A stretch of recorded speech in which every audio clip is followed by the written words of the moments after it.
13তম মাহফিলের ময়দানে একটু লক্ষ্য করে দেখুন, ডানে বামে সামনে পিছনে অনেক আল্লাহ পাকের বান্দা বান্দিরা কিন্তু নাই। রব্বে করিম চাহেন এই মাহফিল কিয়ামত পর্যন্ত চলতে থাকবে ইনশাআল্লাহ। 14তম মাহফিলে আপনি আমরা সকলেই আবারও এই মাহফিলের ময়দানে জুড়ে মিলে বসবো তো দূরের কথা, আজ এখান থেকে সুস্থ শরীরে বাড়িতে ফিরে যাব এর কোনো গ্যারান্টি নাই। কেন? বলে নিঃশ্বাসের কোনো বিশ্বাস নেই, সেকেন্ডের কোনো ভরসা নাই। যে কোনো মুহূর্তে মালাকুল মউত আপনার আমার সামনে হাজির হয়ে যেতে পারে। যদি একবার হাজির হয়, বলেন তো শেষ নবীর উম্মতের মহব্বতে, শেষ নবীর মহব্বতে তওবা করার জন্য কমপক্ষে 7 দিন টাইম দিবে? 3 দিন তো দিবেই। 1 দিন, 1 ঘন্টা, 1 মিনিট, বলে 1 সেকেন্ড তো না। কেন? বলে ইদা জা আজালুহুম লা ইস্তাখিরুনা সাআতাও ওয়া লা ইস্তাকদিমুন। হায়াতের জিন্দেগি ফুরায়া গেলে 1 মুহূর্ত সময় কাউকে দেওয়া হয় না। নির্ধারিত জায়গায় নির্ধারিত সময়ে তার জান কবজ করা হয়। বলে কেমন? ইমামে গাজ্জালী রহমতুল্লাহ আলাইহি কিতাবের মধ্যে একটা ঘটনা এনেছেন, পয়গম্বর সুলাইমান আলাইহিস সালামের জমানার ঘটনা। ইমাম গাজ্জালী রহমতুল্লাহ আলাইহি বলতেছেন যে পয়গম্বর সুলাইমান আলাইহিস সালামের জমানার সময়ের একটা ঘটনা। রব্বে কারীম চীন দেশের এক আল্লাহর বান্দার জান কবজের জন্য মৃত্যুর পরোয়ানা জারি করে দিলেন। মালাকুল মউত, যাও চীনে যাবা, আমার অমুক বান্দার বাড়িতে ঘরের মধ্যে ঢুকবা, আমার বান্দা পেটের যন্ত্রণা নিয়ে কাতরাইতে থাকবে, ওই সময় তুমি জান কবজ করবা। তো রবের কথা মতো মালাকুল মউত আজরাইল আলাইহিস সালাতু ওয়াস সালাম চীনে চলে গেলেন। আল্লাহর বান্দার বাড়িতে ঢুকলেন, ঘরের মধ্যে প্রবেশ করলেন, দেখলেন যেই বান্দার জান কবজ করার কথা ছিল তার ঘরে পেটের যন্ত্রণা থাকা অবস্থায় ওই বান্দা তার ঘরের মধ্যে নাই। খুঁজতে শুরু করলেন, চীনে নাই। গোটা দুনিয়া তন্ন তন্ন করে খুঁজলেন, কোথাও নাই। একটা পর্যায়ে চিন্তা করলেন যে আমেনে পয়গম্বর সুলাইমান আলাইহিস সালামের দরবারে তো একটু দেখা হলো না, একটু দীক্ষা লই। পয়গম্বর সুলাইমান আলাইহিস সালামের দরবারে যায়, দেখে যেই বান্দার জান কবজ করার কথা চীনে, সে বয়া রয়েছে কোথায়? ইয়ামেনে। নির্ধারিত সময় মাত্র 1 মুহূর্ত বাকি, এই সময়ের মধ্যেই জান কবজ করতে হবে। কিন্তু চীন আর ইয়ামেনের দূরত্ব অনেক লম্বা, এই সময়ের মধ্যে যাওয়া অসম্ভব।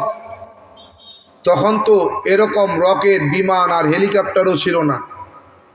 সর্বোচ্চ যানবাহন হলো ঘোড়া, নদীপথে নৌকা। বলে এটা কিভাবে সম্ভব? বোধহয় রবের সিদ্ধান্ত আজকে পাল্টাইতে হবে, হয় সময় পাল্টাবে, না হয় জায়গা পাল্টাবে। কেন?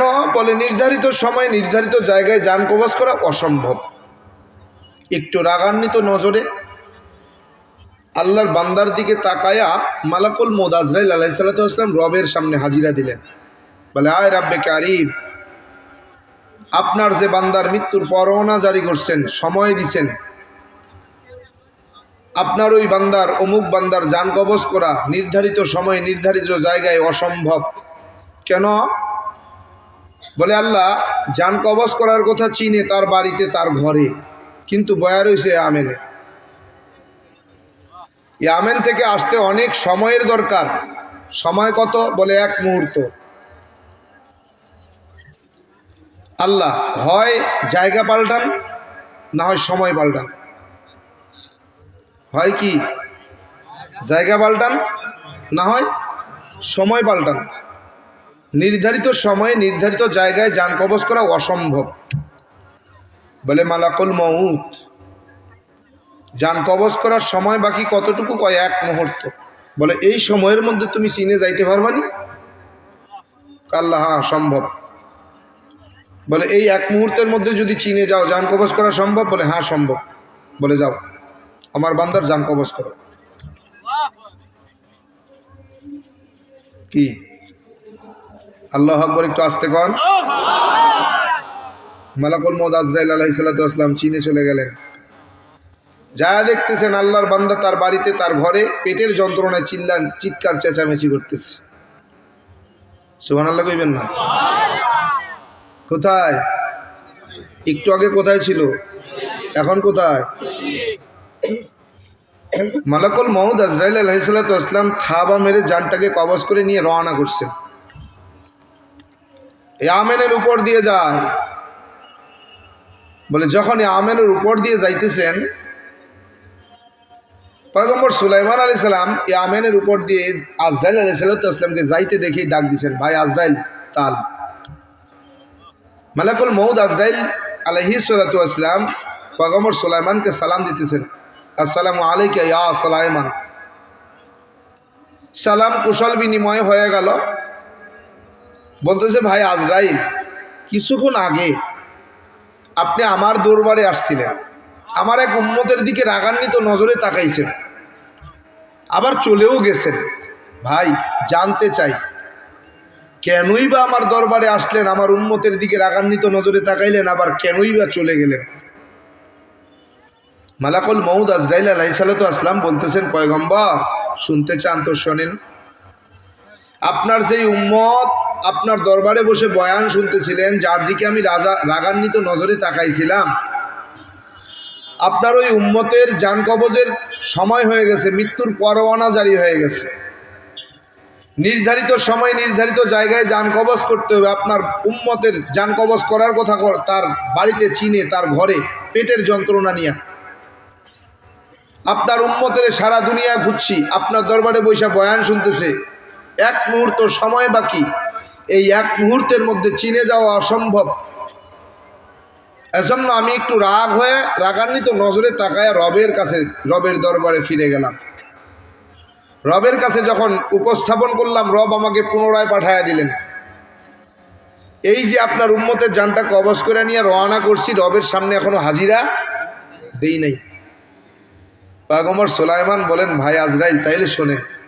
কি বলে? আপনি যখন আসছেন আমার উম্মতের দিকে রাগান্বিত নজরে তাকাইছেন, আপনি চলে যেতে দেরি আমার উম্মতের পেটের ব্যথা শুরু হতে দেরি নেই। বলে শুধু চিল্লায় আর বলে, আহা আমি যদি বাড়িতে যাইতে পারতাম বোধহয় আমার পেটের ব্যথা ভালো হয়ে যাইত। যদি আমি বাড়িতে যাইতাম তাইলে পেটের ব্যথা ভালো হয়ে যাইত। চিল্লাইতেছে, না আমি সুলাইমান কেয়ার করি নাই। যখন অসহ্য আর সহ্যই করতে পারে না, আমার উম্মত আমারে ডাক দেয়া বলে, পয়গম্বর আপনার সিংহাসনটা যদি আমাকে একটু হুকুম দিতেন, আমি একটু সিংহাসনে চড়ে বাড়িতে যাইতাম। আপনার সিংহাসনটি যদি একটু হুকুম দিতেন, আমাকে একটু বাড়িতে পৌঁছাইয়া দিয়ে আসতে। আমার বিশ্বাস আমি বাড়িতে গেলেই সুস্থ হয়ে যাব। পয়গম্বর সুলাইমান বলেন, আমি সিংহাসনকে হুকুম দিছি, আমার সিংহাসন আমার উম্মতের বাড়িতে নামায় দিয়া কেবল মাত্র আমার সামনে আসছে, আমি এখনো সিংহাসনে বসি নাই।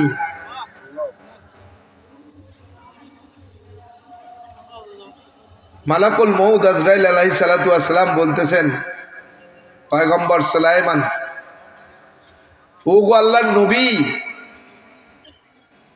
আপনার সিংহাসন আপনার উম্মতের বাড়িতে নামায় দিতে দেরি করছে, আমি তার জান কবজ করতে দেরি করি নাই। সুবহানাল্লাহ কইবেন না? তাইলে বোঝা গেল কি, নির্ধারিত জায়গায় নির্ধারিত সময়েই জান কবজ হবে, এক জাররা পরিমাণ পরিবর্তন হওয়ার কোনো সুযোগ। বলে কেমন? পয়গম্বর সুলাইমান আলাইহিস সালাম বাইতুল আকসা বানাইতেছেন জিনদের দিয়া, জিনেরা কাজ করতেছে, বাইতুল আকসা বানাইতেছে। মসজিদুল আকসা বানায়, সামান্য কাজ বাকি আছে। আল্লাহ তাআলা আজরাইল আলাইহিস সালামকে পাঠায় দিয়েছেন, যাও আমার নবী সুলাইমানের কাছে আমার পক্ষ থেকে সালাম পৌঁছায়া দাও। মালাকুল মউত আজরাইল আলাইহিস সালাতু ওয়াস সালাম পয়গম্বর সুলাইমান নবীর সামনে আইসা ডাক দেয়া কয়, আসসালামু আলাইকা ইয়া সুলাইমান। ওগো আল্লাহর নবী, রবের পক্ষ থেকে সালাম।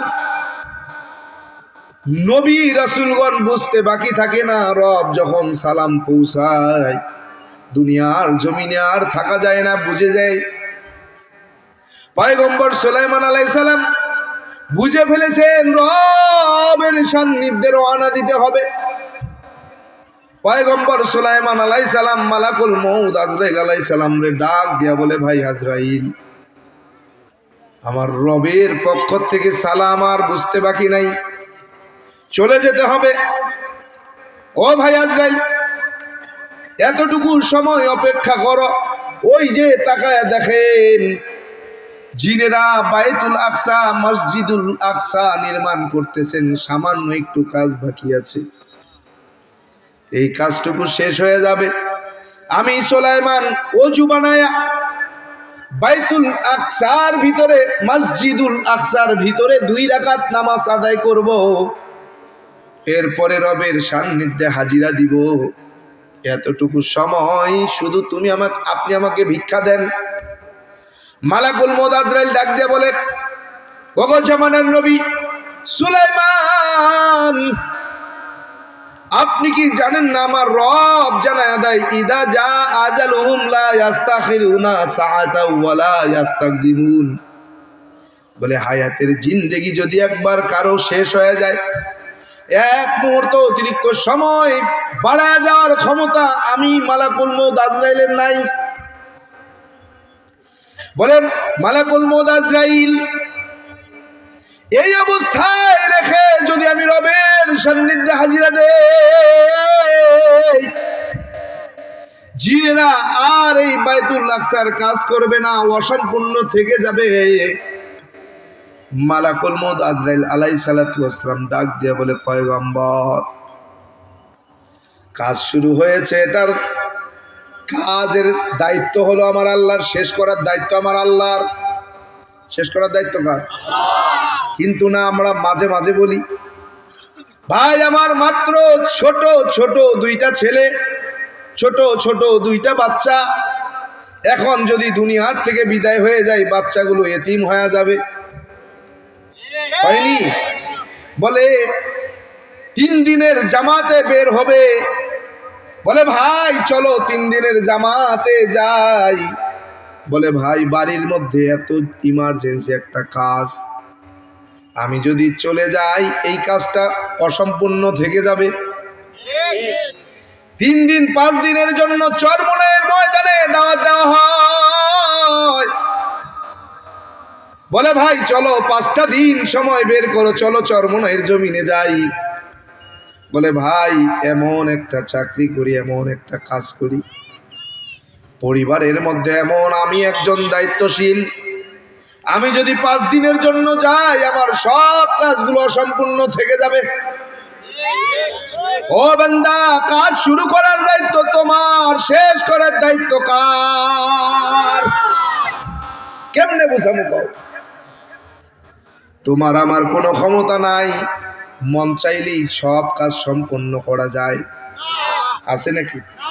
তোমার আমার কোনো ক্ষমতা নাই, সব ক্ষমতার মালিক কে? এই গোলাম, পয়গম্বর সুলাইমান আলাইহিস সালাতু ওয়াস সালাম ডাক দিয়ে বলে, ভাই আজরাইল, এই মুহূর্তে যদি আমি রবের সান্নিধ্যে হাজিরা দেই, মসজিদুল আকসার কাজ অসম্পূর্ণ থেকে যাবে, জিনেরা আর কাজ করবে না।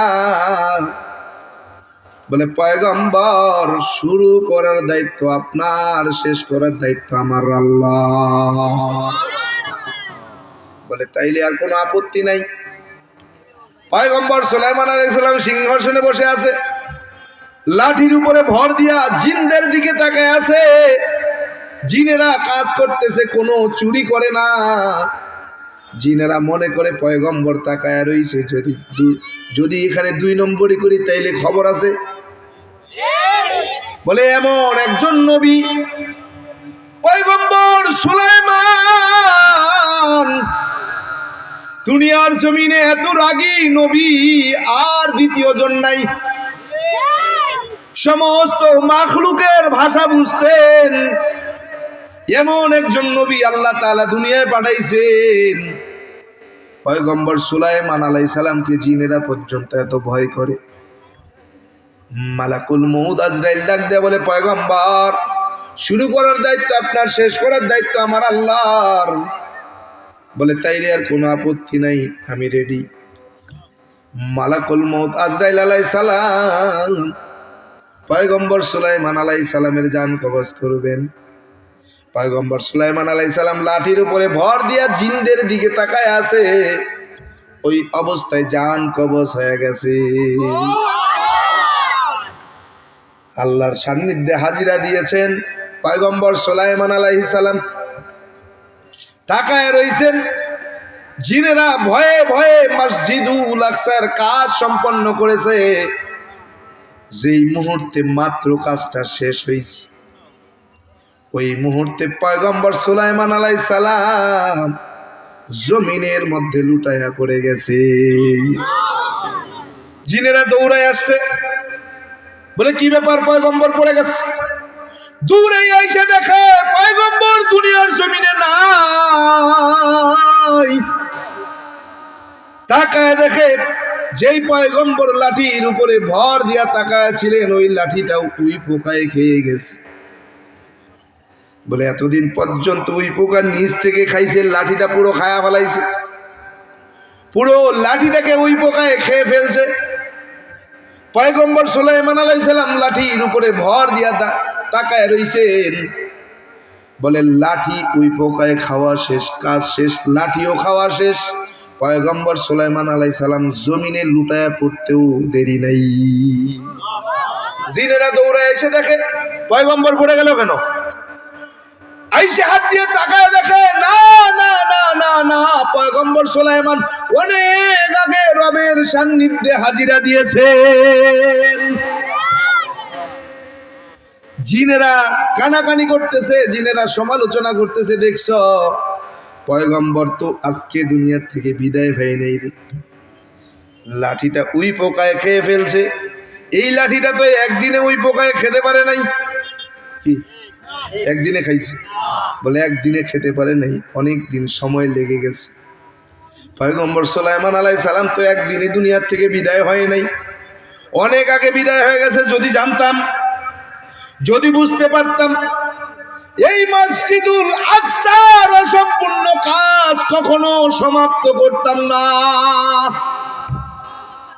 চিন্তা করছে, বলে যার হায়াতের জিন্দেগি ফুরায়া যায়, এক মুহূর্ত অতিরিক্ত সময় কাউকে দেওয়া হবে না। নির্ধারিত সময়ে নির্ধারিত জায়গায় তার জান কবজ করা হবে। আপনি মনে করছেন সন্তানগুলো বড় হবে, চাকরি বাকরি করবে, আমি আরাম আয়েশ করে কিছুদিন সময় কাটাবো, জীবন যাপন করবো, এরপরে দুনিয়ার থেকে বিদায় নিব? যেই ভরসা, যেই আশা নিয়ে আপনি বাসা বাঁধলেন, যেই ভরসা নিয়ে, যেই আশা নিয়ে আপনি বাসা বেঁধেছেন, ওই আশা ধূলিসাৎ হতে সময় লাগবে না। শুধু রবের পক্ষ থেকে একটা হুকুম হয়ে গেলে, শুধু একটা হুকুম, কুল্লু নাফসিন যায়িকাতুল মাউত, প্রত্যেক নফসের মৃত্যুর স্বাদ গ্রহণ করা লাগবে। আজ পর্যন্ত দুনিয়ায় চিরকাল কেউ থাকতে পারে নাই, কিয়ামত পর্যন্ত কেউ থাকতে পারবে না। আগলাম সবাইকে দুনিয়ার জমিন থেকে বিদায় হতে হবে। নির্ধারিত সময় নির্ধারিত জায়গায় তোমার জান কবজ করা হবে। যেই সন্তানের আশায় তুমি আজকে দুনিয়ায় বেঁচে থাকতে চাও, সেই সন্তান তোমাকে লালন পালন করবে, এটা তো দূরের কথা। সন্তান তোমার সামনে ভালো বড় হবে, ভালো চাকরি করবে, এটাও বিশ্বাস করা যায় না। আগলাম বলো তাইলে কিসের জন্য এত অহংকার, এত টাকার গরম? বলো কিসের জন্য এত ক্ষমতার গরম? এই টাকার গরম, ক্ষমতার গরম চিরকাল থাকে না। এই জমিনে যত বড় বড় বড় বড় টাকাওয়ালা, সম্পদওয়ালা, ক্ষমতাওয়ালারা আসছে, কেউ কিন্তু থাকতে পারে না। তুমি আমিও থাকতে পারবো না। এই দুনিয়া থেকে তোমাকে আমাকেও কিন্তু চলে যাওয়া লাগবে।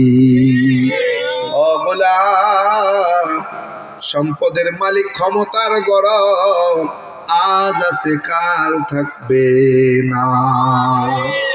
এই খুলনার জমিনের ইতিহাস, বাংলাদেশের জমিনে সর্বপ্রথম ইতিহাস সাক্ষী এই খুলনার জমিনের এক আল্লাহর গোলাম। অনেক বছর আগের কথা, মুরব্বীরা জানবেন।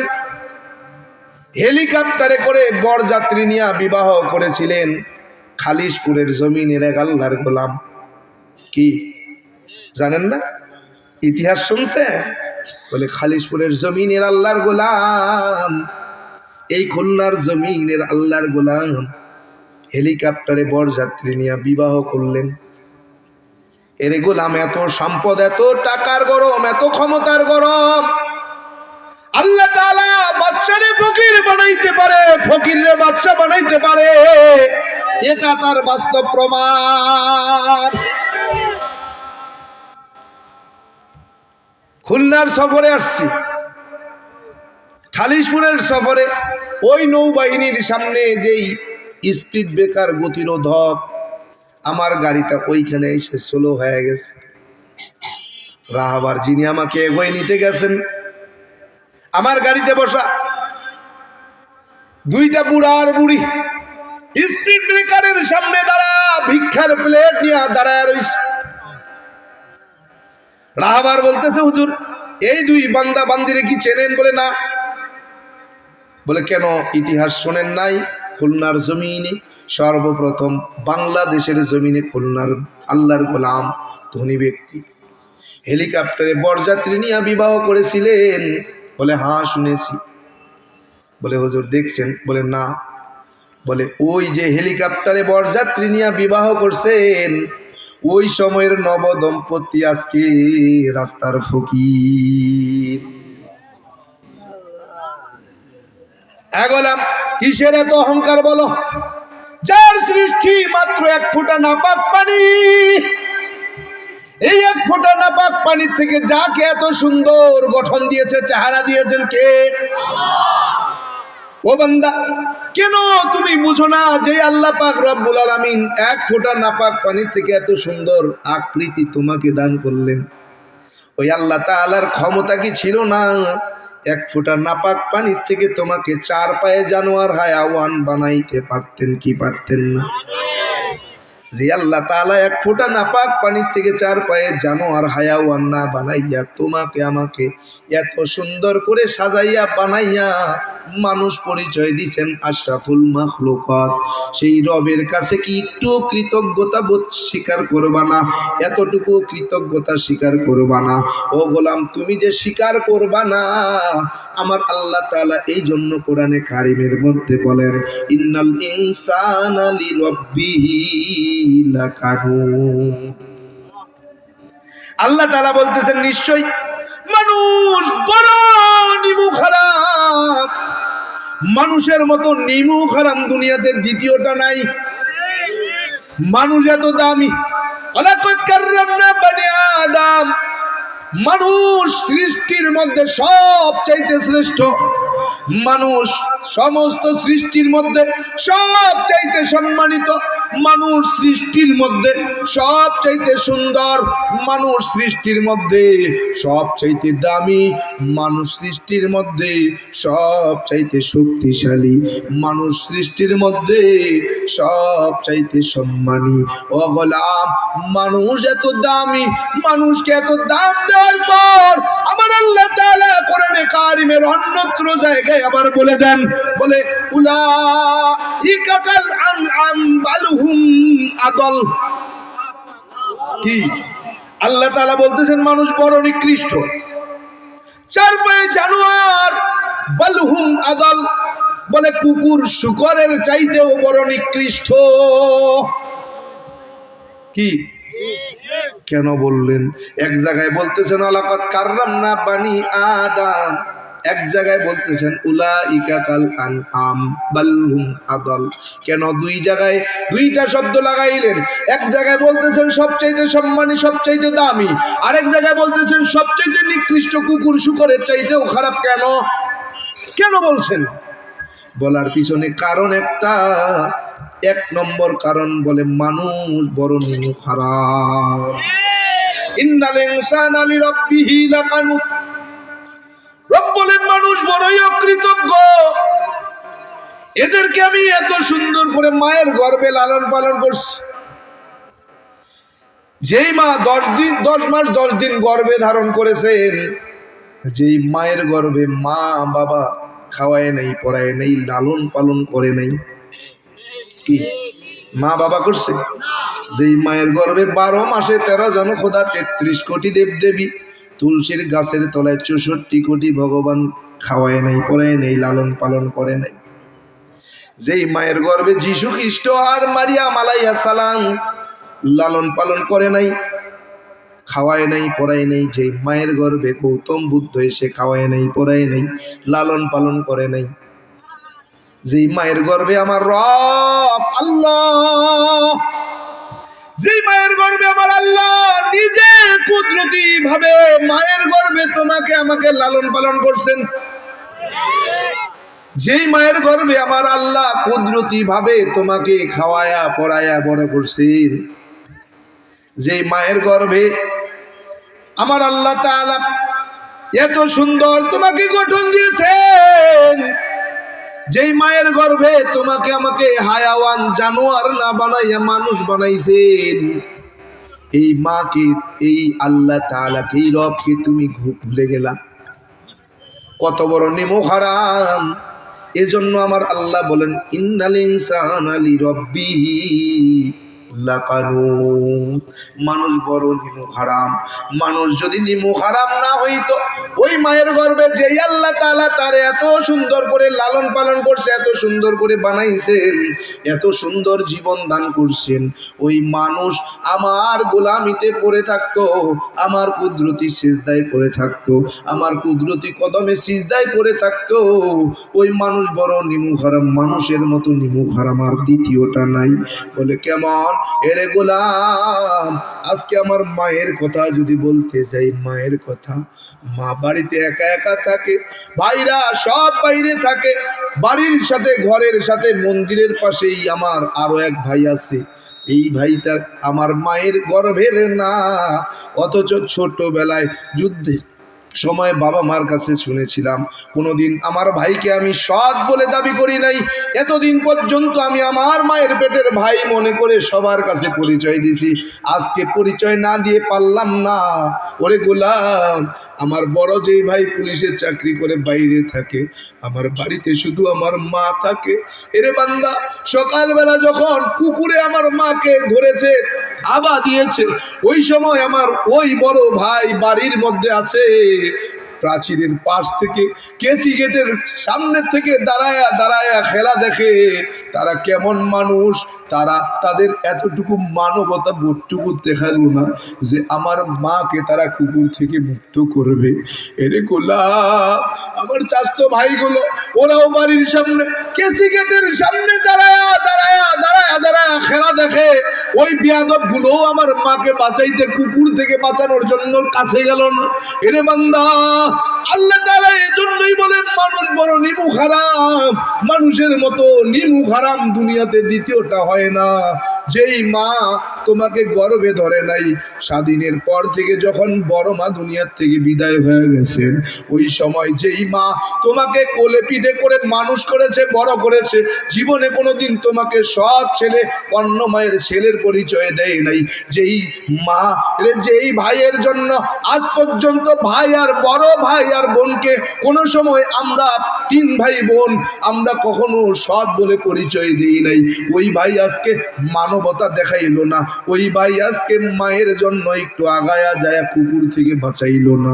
এখন পর্যন্ত মা মৃত্যুর সঙ্গে হাসপাতালের বারান্দায়, হাসপাতালের বিছানায়, ওই বিয়াদব গুলো এখন পর্যন্ত দেখতে পর্যন্ত আসলো না।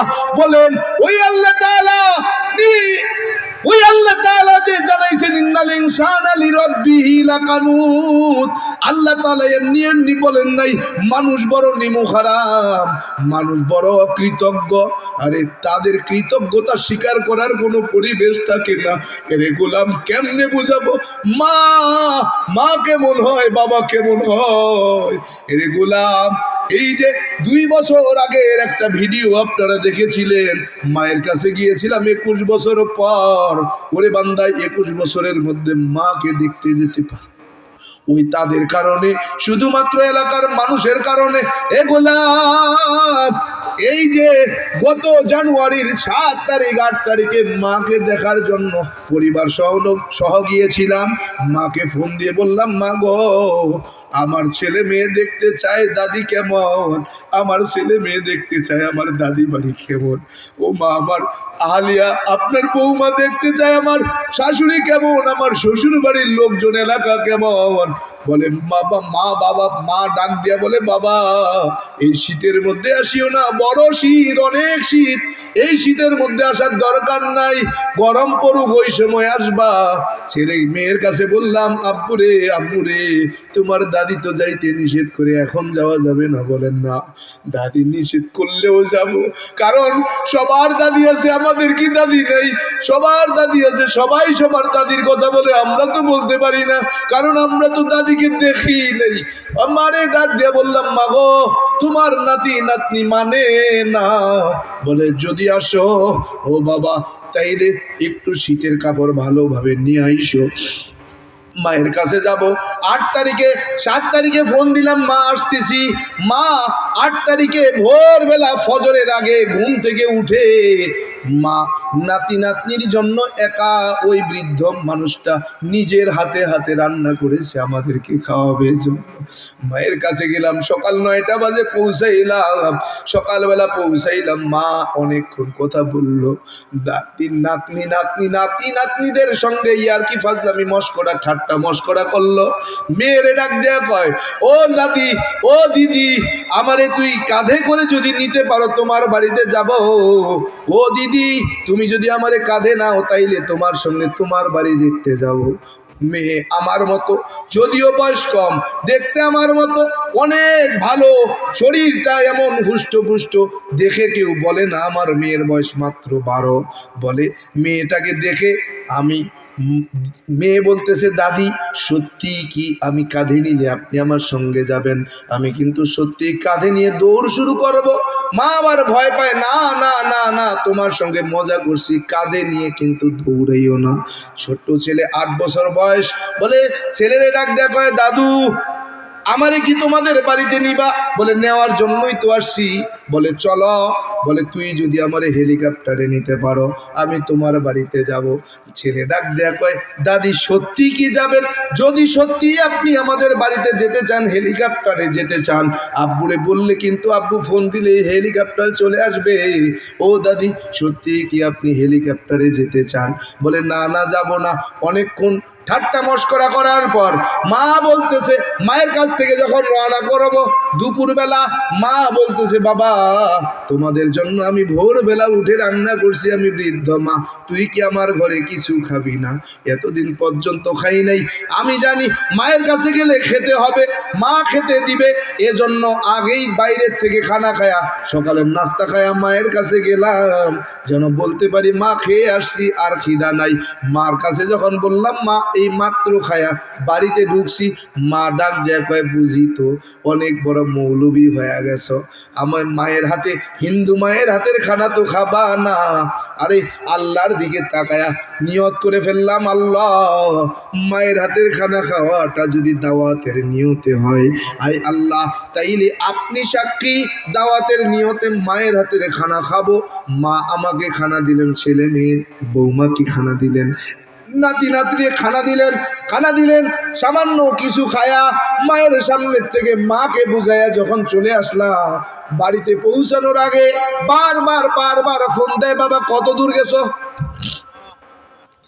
ছেলে মেয়েরা সুস্থ আছে বলে তাদের কোনো সমস্যা হয় নাই তো? না না না, সমস্যা হয় নাই। এরপরের থেকে এমন কোনো দিন নাই যেই দিন আমার ছেলে মেয়ের সঙ্গে আমার মা ফোনে কথা কয় না। কেন বলে ওই যে 2 বছর আগের যেই মা আর এই বছরের যেই মা, দুই জায়গার মধ্যে, দুইটার মধ্যে আসমান আর জমিনের ব্যবধান। বলে কেন? বলে মা আগের থেকে 75% পরিবর্তন হয়ে গেছে। এতটুকু শুধু দোয়া করেছিলাম রবের কাছে, আয় রব আপনি তো মুসাফিরের দোয়া কবুল করেন, আপনি তো সন্তানের দোয়া কবুল করেন, আপনি তো মাজলুমের দোয়াও কবুল করেন। আয় রব 3টা গুণ তো আমার ভিতরে আছে। মুসাফির অবস্থায় হাত পেতেছি। আয় আল্লাহ এই জমিনের মধ্যে পুলিশের চাকরি করেছি, শুধুমাত্র ইসলাম গ্রহণের অপরাধে পুলিশের চাকরিও চলে গেছে। আয় আল্লাহ আমি তো মাজলুম। আয় আল্লাহ তুমি না মুসাফিরের দোয়া খালি হাতে ফিরাও না, তুমি না মাজলুমের দোয়া খালি হাতে ফিরাও না, তুমি না দিনদার সন্তানের দোয়া খালি হাতে ফিরাও না।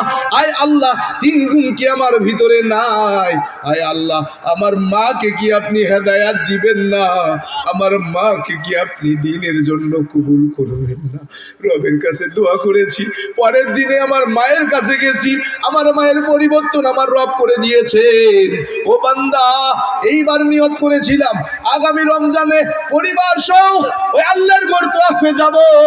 আমি দোয়া করেছিলাম আল্লাহ পরিবার সহ যখন আপনার ঘর তওয়াফে যাব, ওই পরিবারের সফর সঙ্গী যেন আমার মাও হতে পারে। আয় আল্লাহ আমার মাকেও আপনি আমার সফর সঙ্গী বানায়া দিয়েন, আপনার ঘরে যাওয়ার জন্য আমার মাকেও আপনি কবুল করে নিয়ে। এরে বান্দা দোয়া করতেছি, পরশুদিন দুপুরবেলা অনেকক্ষণ কথা মাকে বলতেছিলাম, মা গো আমি তো ওমরায় যেতে চাই, আল্লাহর ঘর তওয়াফে যেতে চাই। ও মা, মায়ের সঙ্গে কতক্ষণ কথা বলেছি, প্রায় আধা ঘন্টা মতো। মা সব সময় বলে, বাবা আমি সব সময় তোর জন্য আশীর্বাদ করি, ভগবান যেন তোরে ভালো রাখে, ভগবান যেন তোরে সুস্থ রাখে, ভগবান যেন তোর সম্মান বাড়ায় দেয়। ও বাবা তোমার কারণে আমার সম্মান নষ্ট হয়েছে আমি এটা মনে করি না। এরে বান্দা মা কাকে বলে? মা কেমন হয়? হ্যাঁ সন্তান হাজারো অপরাধ করে, মা বলে যখন মাকে ডাক দেয়, মা সঙ্গে সঙ্গে সব অপরাধ ভুলে সন্তানকে বুকে জড়ায় আনে। আরে গোলাপ, এজন্য বলি ও গোলাম, আমার আল্লাহ তাআলা বলেন ইন্নাল ইনসানা লিরাব্বিহি লাকানুত। বলে মানুষ বড় নিমুখারাম, মানুষ বড়ই অকৃতজ্ঞ।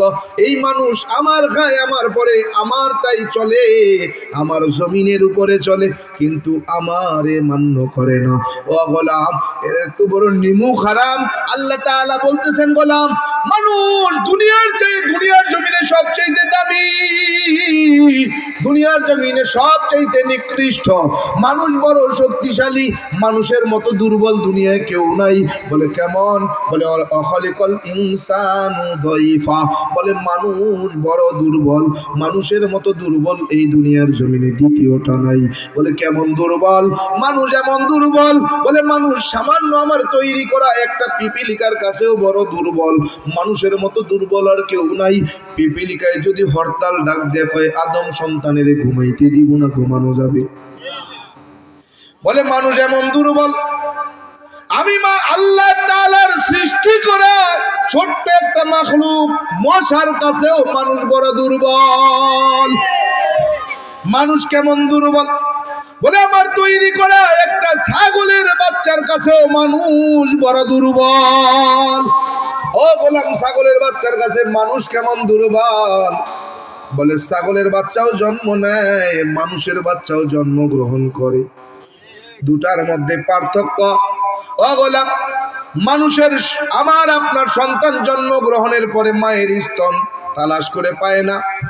বলে দাদি নানি যতক্ষণ মায়ের স্তন সন্তানের মুখে লাগায় না, সন্তান ততক্ষণ পর্যন্ত মায়ের স্তন তালাশ করে পায় না। কিন্তু ছাগল এমন দামি। ও বান্দা, তুমি যে ছাগলের চাইতে বড় দুর্বল। কেমন? বলে ছাগলের বাচ্চা জন্মের পরে মায়ের স্তন তালাশ করার জন্য দাদি আর নানির প্রয়োজন হয় না, তালাশ কইরা না। ও বান্দা, সন্তান বনি আদম জন্মের পর মায়ের স্তনের দুগ্ধ পান করতে যখন স্তনে বোটায় লাগায়া দেয়, বলে স্তনটা শক্ত, দুধ নামে না। বলে ওই শক্ত স্তন থেকে দুধ নামানোর জন্য স্তনটাকে নরম বানাতে হয়, টিপতে হয়। বলে দাদি নানি ছাড়া ওই মায়ের স্তন টিপা নরম না বানাইলে সন্তান দুগ্ধ পায় না। কিন্তু ছাগলের বাচ্চা জন্মের পর যখন ছাগলের বাচ্চার মায়ের স্তনটা শক্ত থাকে, বলে ওই শক্ত স্তন নরম বানানোর জন্য দাদি আর নানির প্রয়োজন হয় না। বলে ছাগলের বাচ্চা জানে কেমনে মায়ের স্তনটা নরম বানাতে হয়। বলে মাথা দিয়া দুইটা ঢুস দিয়া, কি মাথা দিয়া দুইটা ঢুস দিয়া মায়ের স্তনটা নরম বানাইয়া ওই ছাগলের বাচ্চাগুলো তারা নিজেরাই নিজের মায়ের স্তন থেকে দুগ্ধ পান করে। বলে মানুষ বড় দুর্বল, ছাগলের বাচ্চার কাছেও মানুষ বড় দুর্বল। বলে কেমন দুর্বল? বলে মানুষের সন্তান জন্মগ্রহণ করার পর বলে এই সন্তানটা বনি আদমের সন্তানটা হাঁটার জন্য, চলার জন্য কমপক্ষে 1 বছর সময় লাগে। ছাগলের বাচ্চা জন্মের পর দৌড়ানোর জন্য 1 ঘন্টার সময়ও লাগে না। 1 ঘন্টার মধ্যে দৌড় শুরু করে। আল্লাহ তাআলা জানিয়ে দেয়, গোলাম দুনিয়ার জমিনে ছাগলের বাচ্চার চাইতেও মানুষ বড় দুর্বল। ওয়া খালিকাল ইনসানু দাইফা। বলে শুধু ছাগলের বাচ্চার কাছে দুর্বল নয়, বলে খাবার বেলায় মানুষ শ্রেষ্ঠ দুর্বল। খাবার বেলায় মানুষ বেশি খাইতে পারে না। এই দুনিয়ার জমিনে একটা পাহাড় আছে, নাম তার কোহে কাফ। এই কোহে কাফের ভিতরে একটা প্রাণী বাস করে, নাম তার সিমোরগ। কি না? সিমোরগ। বলে দৈনিক খাদ্যের তালিকা, বলে 7 থেকে 40টা মোটা তাজা হাতি। কত? 7 থেকে 40টা মোটা তাজা হাতি। হাতি দেখতে কেমন? বিড়ালের মতো, কমপক্ষে বান্দরের মতো তো হবেই। বলে না, হাতি হাতির মতো। বলে তুমি একটা হাতি খাইতে পারো না? ওই সিমোরগে দৈনিক 40টা হাতি খায়ালায়। বলে শুধু 40টা হাতি খায় তা নয়, বলে সন্ধ্যাবেলায় যখন পাহাড়ের গুহার ভিতরে প্রবেশ করে আবার পরিবারের সদস্যের জন্য কিছু সংগ্রহ করেও নিয়ে যায়। বলে তুই খাবার বেলায় শ্রেষ্ঠ দুর্বল। বলে কেমন দুর্বল? বড় বড় সাগরগুলোর ভিতরে একটা প্রাণী আছে, নাম তার নীল তিমি, ব্ল্যাক ব্লু হোয়েল। কি একবার গেম আইছিল না, ব্লু হোয়েল, নীল তিমির একটা গেম। এই গেমে কত যুবক আত্মহত্যা করছে, কত যুবতী আত্মহত্যা করছে। বলে নীল তিমি। বলে এই নীল তিমির খাদ্য তালিকা কেমন? বলে প্রত্যেক দিন কমপক্ষে 27 টন চিংড়ি মাছ। কত? 27 টন খাইতে পারো? পয়গম্বর সুলাইমান আলাইহিস সালাম রবের ডাক দেয়া কয়, আল্লাহ গোটা দুনিয়ার বাদশা আমারে বানাইলেন, আয় আল্লাহ আপনার মাখলুকেরই কি আমি একবেলা খাওয়াবো না? আমাকে যে এত পাওয়ার দিলেন, এত ধন সম্পদ দিলেন, একবেলা কি আপনার মাখলুকেরই আমি খাওয়াবো না? আল্লাহ কয় অসম্ভব, পারতেন না। বলে আল্লাহ পাওয়ার দিয়াই দেখেন, দায়িত্ব দিয়াই দেখেন, একবেলা খাওয়াই। কয় 40 দিন রানবি। কয় দিন? 40 দিন। এক এক দিনে 40 ডেক রানবি, এক এক ডেকে 40 মন চাউল দিবি, রান্না কমপ্লিট। আগামীকাল দুপুর বেলা সবার দাওয়াত, আমি একবেলা খাওয়ামু। সকাল 10টায় সাগরের কিনারায় এক তিমি এসে কয়, ওই নবী সুলাইমান খাওন দাও। কয় সময় হয় নাই দুপুরে। কোনো কথা নাই, আগে খান দাও। কয় কইছি না দুপুর বেলা। দূর মিয়া, এতক্ষণ আমার আল্লাহ একবার খাওয়ায় দেয়, তাড়াতাড়ি খাওয়ান দাও, না দিলে কিন্তু যাইতাম না, তাড়াতাড়ি দাও। পয়গম্বর সুলাইমান কয় হা কর, কয় ঢাল, এক ডেক ঢালছে, কয় নেই আরো ঢাল, কার এক ডেক ঢালছে, কয় ঢাল আরো ঢাল, কয় নেই। 40 দিনের রান্না সব ঢালার পরেও কয় হয় নাই, আরো ঢাল, কয় কিছু নাই, এখন হাড়ি পাতিল ছাড়া আর কিছু নাই, কয় এডি ঢাল। সব ঢালার পর মুখটা বন্ধ কইরা একটা ঢোক গিলা ডাক দেয়া, কয় পয়গম্বর সুলাইমান কেবল এক লোকমা খাওয়ান হইছে, আমার আল্লাহ প্রত্যেক দিন আমারে 3 লোকমা খাওয়ান খাওয়ায়। আল্লাহর নবী সুলাইমান তওবা করতেছে, হায় আল্লাহ বুঝতাম পারি নাই, ভুল হয়ে গেছে, তওবা করতেছি আল্লাহ, আপনার মাখলুকের আমি খাওয়াইতে পারতাম না। অখলিকাল ইনসানু দাইফা, মানুষ বড় দুর্বল। বলে কেমন দুর্বল? বলে খাওনের বেলায় মানুষ শ্রেষ্ঠ দুর্বল। ওরে বান্দা কেমন দুর্বল? এত দুর্বল তারপরেও এত কেন দাম বেশি? বলে মানুষ বড় সম্মানী, সম্মানের দিক থেকে মানুষ দামি, সম্মানের দিক থেকে মানুষের বড় দাম, সম্মানের দিক থেকে মানুষের বড় দাম। বলে এমন দাম, মানুষের মতো সম্মানী মাখলুক দুনিয়ার জমিনে দ্বিতীয়টা আমার আল্লাহ তাআলা বানায় নাই। পৃথিবীতে 18,000-এর কম বা বেশি মাখলুক আমার আল্লাহ বানাইলেন, কোন মাখলুকরে আমার বলে দাবি করে নাই। কিন্তু বনি আদম বানাবার পর বলে বনি আদম হলো আমার, বনি আদম আমার গোলাম। চাঁদ বানায় বলে নাই চাঁদ আমার গোলাম, সূর্য বানায় বলে নাই সূর্য আমার গোলাম, আসমান বানায় বলে নাই আসমান আমার গোলাম, জমিন বানায় বলে নাই জমিন আমার গোলাম। কিন্তু মানুষ বানায়া আল্লাহ তাআলা ঘোষণা দিতেছেন বনি আদম আমার গোলাম। এজন্য রব বলেন, এ গোলাম বনি আদম আমার গোলামি যদি তুমি করতে পারো, বান্দা তুমি আমার গোলাম, তুমি যদি আমার গোলামি ঠিক মতো করো, দুনিয়ার জমিনে যত মাখলুক আমি বানাইলাম সব মাখলুক তোর গোলাম বানাইয়া দিলাম, সব মাখলুক তোর গোলাম, শুধু তুই আমার গোলাম। মানিনি গোলাম, আল্লাহর গোলামি মানি না, বলে আল্লাহ তাআলার গোলামি করতে চাই না। বলে দুনিয়ায় হিন্দুরা করে মৃত মূর্তির পূজা, মৃত মূর্তির গোলাম, মৃত খোদার গোলাম। মুসলমান করে জীবিত খোদার গোলাম। কেমন? বলে ওরা না চাই না, না বুঝা মূর্তির সামনে গোলামি করে, মূর্তির কাছে চায়। মুসলমান যাই না বুঝ যাও, জীবিত মূর্তির কাছে চায়, কথা কয় না। বলে মেম্বার সাহেব আপনি যদি দয়া করে আমার একটা কাট না কইরা দিতেন, না খায়া মরতাম। হয়নি? কয় চেয়ারম্যান সাহেব দয়া করে যদি আমার একটা টিসিবি কইরা না দিতেন, না খায়া মরতাম। হয়নি? হিন্দুরা করে মৃত মূর্তির পূজা, মৃত মূর্তির পূজা, মৃত খোদার পূজা করে তারা মুশরিক। মুসলমান তো মুশরিক হয় না? হয়, হয়। মুসলমান জীবিত মূর্তির পূজা করে মুশরিক। এইবার আমাকে একটা প্রশ্নের জবাব দেন, ওরা না যাই না, না বুঝা মৃত মূর্তির পূজা কইরা মুশরিক, আপনি যাই না বুঝা জীবিত মূর্তির পূজা করে মুশরিক, বলেন আপনি বেশি ভয়ঙ্কর নাকি তারা বেশি ভয়ঙ্কর? বুঝছেন অবস্থা কেমন? আল্লাহ তাআলা মুশরিকদের সম্পর্কে ঘোষণা দিলেন, ইন্নাল্লাযীনা কাফারু মিন আহলিল কিতাবি ওয়াল মুশরিকিনা ফি নারি জাহান্নামা খালিদিনা ফিহা।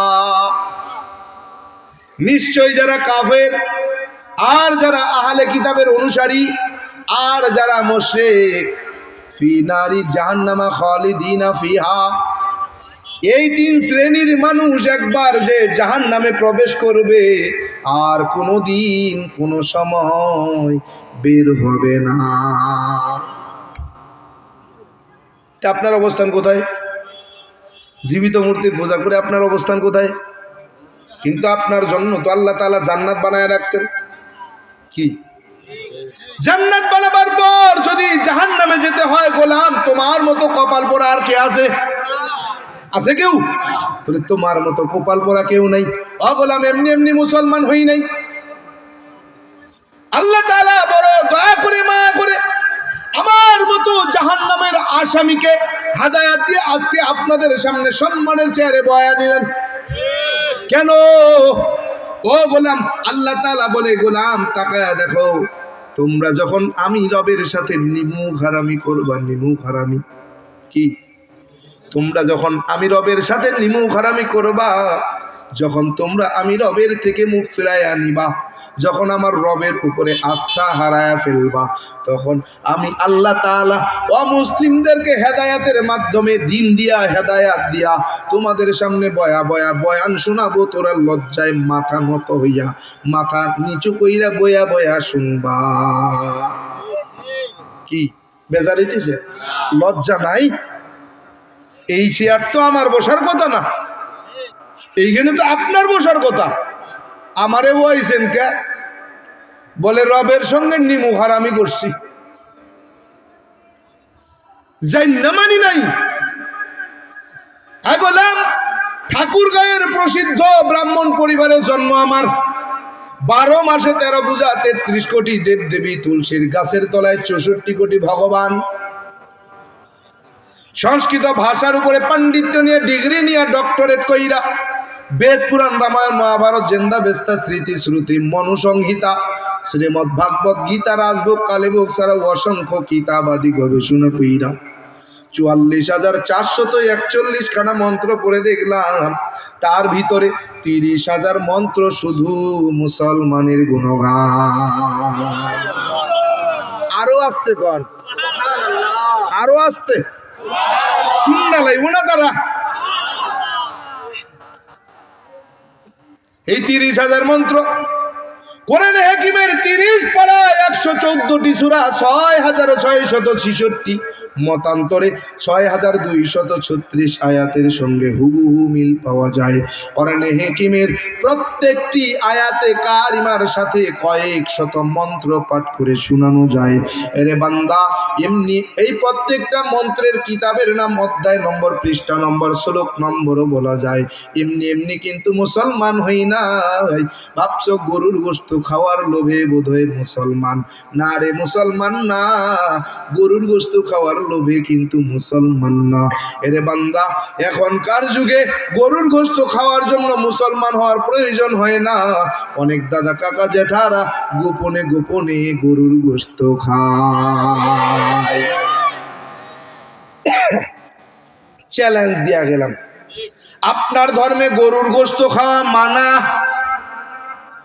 যদি আপনি প্রমাণ করে দিতে পারেন, কথা দিলাম আমি আপনার পূর্বের ধর্মে ফিরে যাব।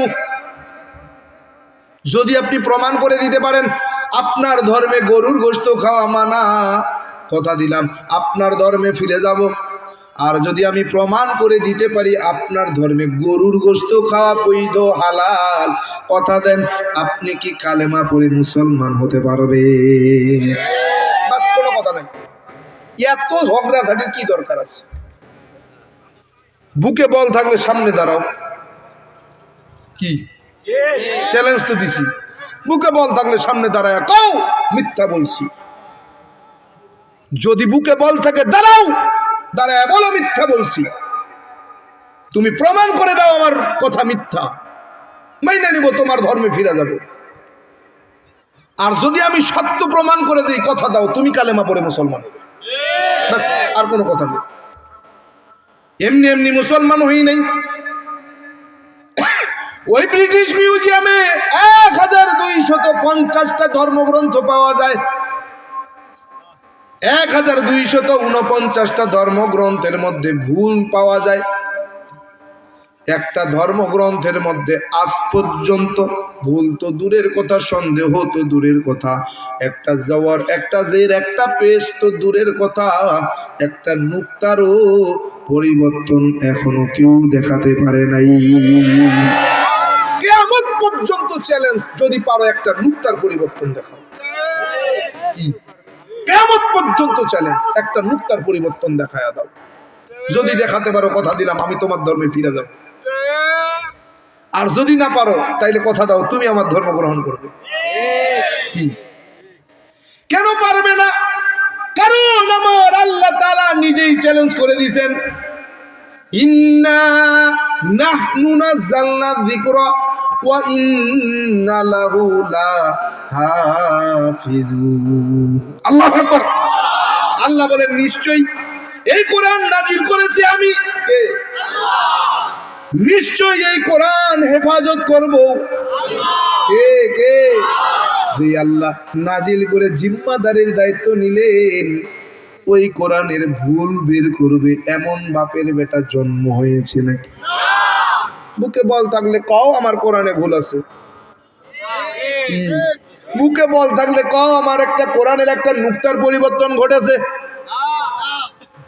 কিন্তু তোমার ধর্মগ্রন্থগুলোর মধ্যে কেমন ভুল? বলে বাংলাদেশের বেদ, ইন্ডিয়ার বেদ আর ইতালির বেদ যদি এক জায়গায় করা হয়, বলে কোনোটার সঙ্গে কোনোটার মিল নাই। বাংলাদেশের ইঞ্জিল, ইঞ্জিল তো এখন নাই, বাইবেল, ইঞ্জিল নে মডিফাই করে বাইবেল বানায় লেছে। বলে বাংলাদেশের বাইবেল, ইন্ডিয়ার বাইবেল আর আমেরিকার বাইবেল এক জায়গায় করো, কোনোটার সঙ্গে কোনোটার মিল নাই। বাংলাদেশের ত্রিপিটক, ইন্ডিয়ার ত্রিপিটক আর চীনের ত্রিপিটক এক জায়গায় করো, কোনোটার সঙ্গে কোনোটার মিল নাই। কিন্তু পৃথিবীর 200 দেশ, প্রত্যেকটা দেশ থেকে আমার মহাগ্রন্থ একটা কোরআন নাও, প্রত্যেকটা দেশ থেকে একজন হাফেজে কোরআন নাও। বলে এক দেশের কোরআন আর এক দেশের হাফেজে কোরআন পড়াইতে লাগাইয়া দাও, তিলাওয়াতে বসায়া দাও। বলে 200 দেশের হাফেজ 200 দেশের কোরআন শরীফ পড়বে, বলে একটা নুক্তারও কখনো পরিবর্তন হয় নাই। কেমনে বুঝাবো কও? কেমনে বুঝাবো? এর পরেও যদি না বুঝো কেমনে বুঝাবো? বললাম এমনি এমনি কিন্তু মুসলমান হই নাই। বাবারে ডাক দিয়ে কই, বাবা ও বাবা, আপনি আমারে বড় পণ্ডিত বানাইছেন কেন? কি আপনার উদ্দেশ্য? বলে আমার বংশের সুনাম খ্যাতি অর্জন হবে, আমার বংশের সুনাম বাড়বে, আমার অবর্তমানে আমার দায়িত্ব পালন করবে, আমার অবর্তমানে আমার বংশের হাল ধরবে, এজন্য তোমারে বড় পণ্ডিত বানাইলাম। সংস্কৃত বিশ্ববিদ্যালয় থেকে ফিরে বাবার কাছে গিয়ে বলতেছি, বাবা আজব একটা বিষয় আমার বুঝে আসলো না। বলে কোন কথাটা, কোন বিষয়টা? বাবারে কই, বাবা আমরা হিন্দুরা কত বড় ভাগ্যবান, মুসলমান কত বড় বোকা। বলে কেন? বললাম বাবা আমরা 12 মাসে 13 জন খোদা, 33 কোটি দেব দেবী, তুলসীর গাছের তলায় 64 কোটি ভগবান, দেখা দেখা তাদের কদমে সিজদা করি। কিন্তু মুসলমান কত বড় বোকা, ওরা তার আল্লাহকে দেখে না কিন্তু আল্লাহর কদমে সিজদা করে। বাবা কয় সত্যি তুমি অনেক বড় জ্ঞানী হবে। কি হবে? অনেক বড় জ্ঞানী হবে। বাবারে বললাম বাবা আশীর্বাদ করে, ভগবান যেন আমার অনেক বড় জ্ঞানী বানায়। ওই যাও আশীর্বাদ করে দিলাম, তোমার জ্ঞানের কারণে আমার বংশের নাম খ্যাতি অর্জন হবে, সুনাম খ্যাতি বাড়বে, আমার বংশের নাম ডাক ছড়াবে। ও বান্দা, ডিগ্রি নিয়ে যখন বাবার কাছে ফিরে আসলাম, বাবারে ডাক দেখো, বাবা আপনার একটা কথা বলেছিলাম স্মরণে কি আছে? বলে কি কথা বললাম? বাবা মুসলমান বড় বোকা, আমরা বড় চালাক। বলে হ্যাঁ, কি হয়েছে তার? বললাম বাবা কথাটা ভিন্ন। বলে কেন? বললাম বাবা মুসলমান বড় চালাক, আমরা বড় বোকা। বলে কেন? বললাম বাবা বেদ কি আপনি মানেন? বলে হ্যাঁ। কেন মানবো না? বললাম বেদ কি বিশ্বাস করেন? বলে হ্যাঁ। কেন করবো না? বললাম বেদ যদি সত্য হয়, বেদের শ্লোক যদি সত্য হয়, তাইলে ভালো করে শোনেন, মুসলমান সত্য, আমরা কিন্তু মিথ্যা। আর যদি বেদ মিথ্যা হয় তাইলে আমরা সত্য, মুসলমান মিথ্যা কয়, বেদ মিথ্যা বলা যায় না। অবশ্যই এটা সত্য। বলে কত ভাগ সত্য? বলে 100-র মধ্যে 100। বললাম বাবা বেদ যদি সত্য হয় তাইলে মুসলমান কিন্তু সত্য বলে কেন? বললাম বাবা বেদের মধ্যে লেখা আছে না দর্শ প্রতিমাস্তে। বলে মানে কি? বললাম বাবা বেদ বলতেছে আমি সৃষ্টিকর্তার কোনো প্রতিমূর্তি নাই, প্রতিচ্ছবি নাই, আকার নাই, আকৃতি নাই, দেখা যায় না, ধরা যায় না, ছোঁয়া যায় না, লাল নীল হলুদ না সবুজ তা অনুভব করা যায় না। তাইলে বলেন 12 মাসে 13 জন খোদা, 33 কোটি দেব দেবী তুলসীর গাছের তলায়, 64 কোটি ভগবান, তারা কারা? বাবা কয় জানি না। জানেন না তো মানেন কেন? কয় বাপ দাদা পূর্বপুরুষ মানছে, নামাই নাও তো পারি না।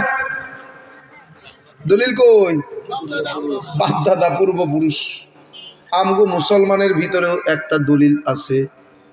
আমরা মুসলমান কিছু কিছু নামদারি লিবাসে সিরাতে সুরতে চলনে ফিরনে মুসলমান, কথায় কথায় কই বাপ দাদা করছে, তারা কি ভুল করছে? ওই যে এই 2 দিন পরে কি আসতেছে? আরে দূর মিয়া, 14 ফেব্রুয়ারি বাদ দেন, সবে বরাত আসতেছে নি। কি খাওয়ান লাগবো? খাইছে কইছে কেডা? এটাই কইছে। তো তোমার মধ্যে তার মধ্যে পার্থক্য কি? তোমার মধ্যে তার মধ্যে পার্থক্য কি? সবে বারাত, রাত জাগে ইবাদতের রাত। কি রাত ভরে ইবাদতের রাত? তোমরা কইছে কেডাই হালুয়া রুটি খাইতে? জম্মের খাওন খাও, ফজর কাজা। কেউ কথা কয় না। জম্মের খাওন খায়, কয় হালুয়া রুটি তো খায় না, গরুর গোশ আর রুটি। কি কয় ফজরের আগে গরু জবাই করছে কসাই, ফজর হইতে হইতে নাই। জম্মের খাওয়া খা, কপাল ফোরা কথা। আল্লাহ রসুল হালুয়া রুটি খাইছেন কেন? উম্মা দলিল কি? কয় দাঁত ভেঙে গেছে, দাঁত। কয়নি দাঁত ভাঙছে এই জন্য সবে বরাতে হালুয়া রুটি খাইছে। আরে কইছে পাইছো কো? কপাল ফোরা। তো তুই দাঁত ভাঙছ নি? আমার রসুল দাঁত ভাঙ্গা হালুয়া রুটি খেয়েছে, তুই ভাঙছ নি দাঁত? তো তুই খাও কা? পাইছো কই? বাপ দাদাই করছে। তোর মধ্যে তার মধ্যে কোনো পার্থক্য নাই। কপাল ভরা। তোরে বুঝামু কেমনি? ক তোরে বুঝানোর কায়দা আছে? বাবার ডাক দেয়া কয় বাবা, আর কতক্ষণ যাবো? শেষ করে দিই। হাজিরিন, বাবা ডাক দিয়ে কয় পূর্বপুরুষ করছেন না, মাইনাও তো পারি না। বললাম বাবা শুধু এখানেই শেষ না। বলে কি বলতে চাও? বললাম বাবা রাজভোগ কিতাবের 2192 পৃষ্ঠার মধ্যে একখানা শ্লোক দেখলাম। বলে কি শ্লোক? বলে কৃষ্ণ কৃষ্ণ শ্রীনন্দ কেশব সর্বনাম যুগে। বলে মানে কি? ভগবান শ্রীকৃষ্ণ বলেন আমি যুগে যুগে কালে কালে অগণিত অবতার হয়ে মানুষের কল্যাণে দুনিয়ায় অবতরণ করলাম। সমস্ত অবতারগণ আমি ভগবান শ্রীকৃষ্ণকে ভগবান বইলা মাইনা নিলেন। বাবা কয় ঠিক আছে। বললাম না ঠিক নাই। কেন? বললাম বাবা স্রষ্টা যখন সৃষ্টি হয় তখন কোন স্রষ্টা নিয়ন্ত্রণ করে? বলে কেন? শ্রীকৃষ্ণ। বললাম বাবা কেমন বুঝে আসলো না? বলে কেন? বললাম বাবা ভগবান শ্রীকৃষ্ণ ছিলেন স্রষ্টা, মানুষের কল্যাণে হলেন সৃষ্টি। ও বাবা ভগবান শ্রীকৃষ্ণ যখন মানুষের কল্যাণে পূর্ব আকাশে সূর্য হয়ে ঝুলে গেলেন, ওই সূর্য নামক দেবতাকে কোন স্রষ্টা নিয়ন্ত্রণ করেছেন? কয় শ্রীকৃষ্ণ। বললাম বাবা স্রষ্টা যখন সৃষ্টি হয় পাওয়ার থাকে না। স্রষ্টা যখন সৃষ্টি হয় পাওয়ার থাকে না। ওই সৃষ্টিকে কোন স্রষ্টা নিয়ন্ত্রণ করে? কয় কেন? জানি না। বলে আমি জানি। বলে কি বলতে চাও? বললাম বাবা স্রষ্টা যখন সৃষ্টি হয় এই সৃষ্টিকে যিনি নিয়ন্ত্রণ করেন তিনি হলেন মুসলমানের আল্লাহ। বাবা কয় যে আল্লাহ সেই তো ভগবান। সুর পাল্টা গেছে আবার। যে আল্লাহ সেই ভগবান। বললাম বাবা যে আল্লাহ সেই ভগবান নয়, আল্লাহর ভগবান কিন্তু এক নয়। বলে কেন? বললে আল্লাহ এমন এক সত্তা, জায়গা কাল পাত্র ভেবে হয় না তার পরিবর্তন। ভগবান এমন এক সত্তা, জায়গা কাল পাত্র ভেবে হয় তার পরিবর্তন। বলে কেমন? বললাম বাবা বাংলাদেশের বাঙালি মাতৃভাষা বাংলা, বাংলা ভাষায় কথা বলে বাংলাদেশের হিন্দুরা বাংলা ভাষায় যখন তার স্রষ্টাকে ডাকে কি বলে ডাকে? বলে ভগবান। ইন্ডিয়ার জমিনে যে হিন্দুরা বসবাস করে মাতৃভাষা হিন্দি, হিন্দিতে কথা বলে, হিন্দি ভাষায় যখন ইন্ডিয়ার হিন্দুরা তার স্রষ্টাকে ডাকে কি বলে ডাকে? বলে ঈশ্বর। আমেরিকার জমিনে যেই হিন্দুরা বসবাস করে মাতৃভাষা ইংরেজি, ইংরেজিতে কথা বলে, ইংরেজি ভাষায় যখন আমেরিকার হিন্দুরা তার স্রষ্টাকে ডাকে কি বলে ডাকে? বলে গড। বাংলাদেশের ভগবান ইন্ডিয়ায় গেলে ঈশ্বর, আমেরিকায় গেলে হয় গড।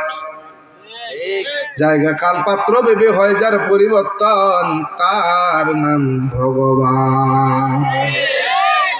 বাবা কয় কি বোঝাতে যা? বললাম আল্লাহ এমন জায়গা কাল পাত্র ভেবে নাই তার কোনো পরিবর্তন। বলে কেমন? বলে বাংলাদেশের বাঙালি মাতৃভাষা বাংলা, বাংলা ভাষায় কথা বলি, বাংলাদেশের মুসলমান বাংলা ভাষায় যখন তার স্রষ্টাকে ডাকে কি বলে ডাকে? ইন্ডিয়ার জমিনের মুসলমান মাতৃভাষা হিন্দি, হিন্দিতে কথা বলে, হিন্দি ভাষায় যখন ইন্ডিয়ার মুসলমান তার স্রষ্টাকে ডাকে কি বলে ডাকে? আমেরিকার জমিনের মুসলমান ইংরেজিতে কথা বলে, মাতৃভাষা ইংরেজি, ইংরেজি ভাষায় যখন মুসলমান তার স্রষ্টাকে ডাকে কি বলে ডাকে? বললাম বাবা পৃথিবীর জমিনে 200 দেশ, এমন একটা দেশ নাই যেখানে আল্লাহকে অন্য নামে ডাকা হয়। আল্লাহ এমন এক সত্তা, জায়গা কাল পাত্র ভেবে নাই তার কোনো পরিবর্তন। বাবা কয় বুঝো না কেন? আল্লাহর ভগবান আলাদা কেউ না। বলে কেমন? বলে ভগবান তো সর্বত্র বিরাজমান। বলো আল্লাহ কেমন? আল্লাহ কেমন? আল্লাহু নূরুস সামাওয়াতি ওয়া মা ফিল আরদ। বলে এই দুনিয়ার জমিনে আল্লাহর নূর আর নূর, নূর আর নূর। কি বলে? আল্লাহ কেমন? ফাইনামা তুআল্লু ফাসাম্মা ওয়াজহুল্লাহ। আল্লাহু আকবার। বলে বান্দা, ও বান্দা আমারে কোথায় তুমি তালাশ করো? আমি তো সব জায়গায়। সামনে তাকাও আমি আল্লাহ, পিছনে তাকাও আমি আল্লাহ, ডাইনে তাকাও আমি আল্লাহ, বামে তাকাও আমি আল্লাহ, আসমানের দিকে তাকাও সেখানেও আমি আল্লাহ, জমিনের দিকে তাকাও সেখানেও আমি আল্লাহ, গাছে তাকাও আমি আল্লাহ, গাছের পাতার মধ্যে তাকা দেখো সেখানেও আমি আল্লাহ। বলে বাবা বুঝো না কেন? আল্লাহর ভগবান আলাদা কেউ না। কেমন? বলে বাবা বলো না আল্লাহ লিখতে কয়টা হরফের প্রয়োজন? বললাম 4। আলিফ লাম লাম হা, 4 হরফে আল্লাহ। বলে বলো ভগবান লিখতে কয়টা শব্দের প্রয়োজন? বললাম 4। ভগবান। বাবা কয় দেখছো নি কত সুন্দর মিল পাওয়া যায় রে। শাব্দিক অর্থে আল্লাহর ভগবান আলাদা কেউ না। আল্লাহও 4, ভগবানও 4।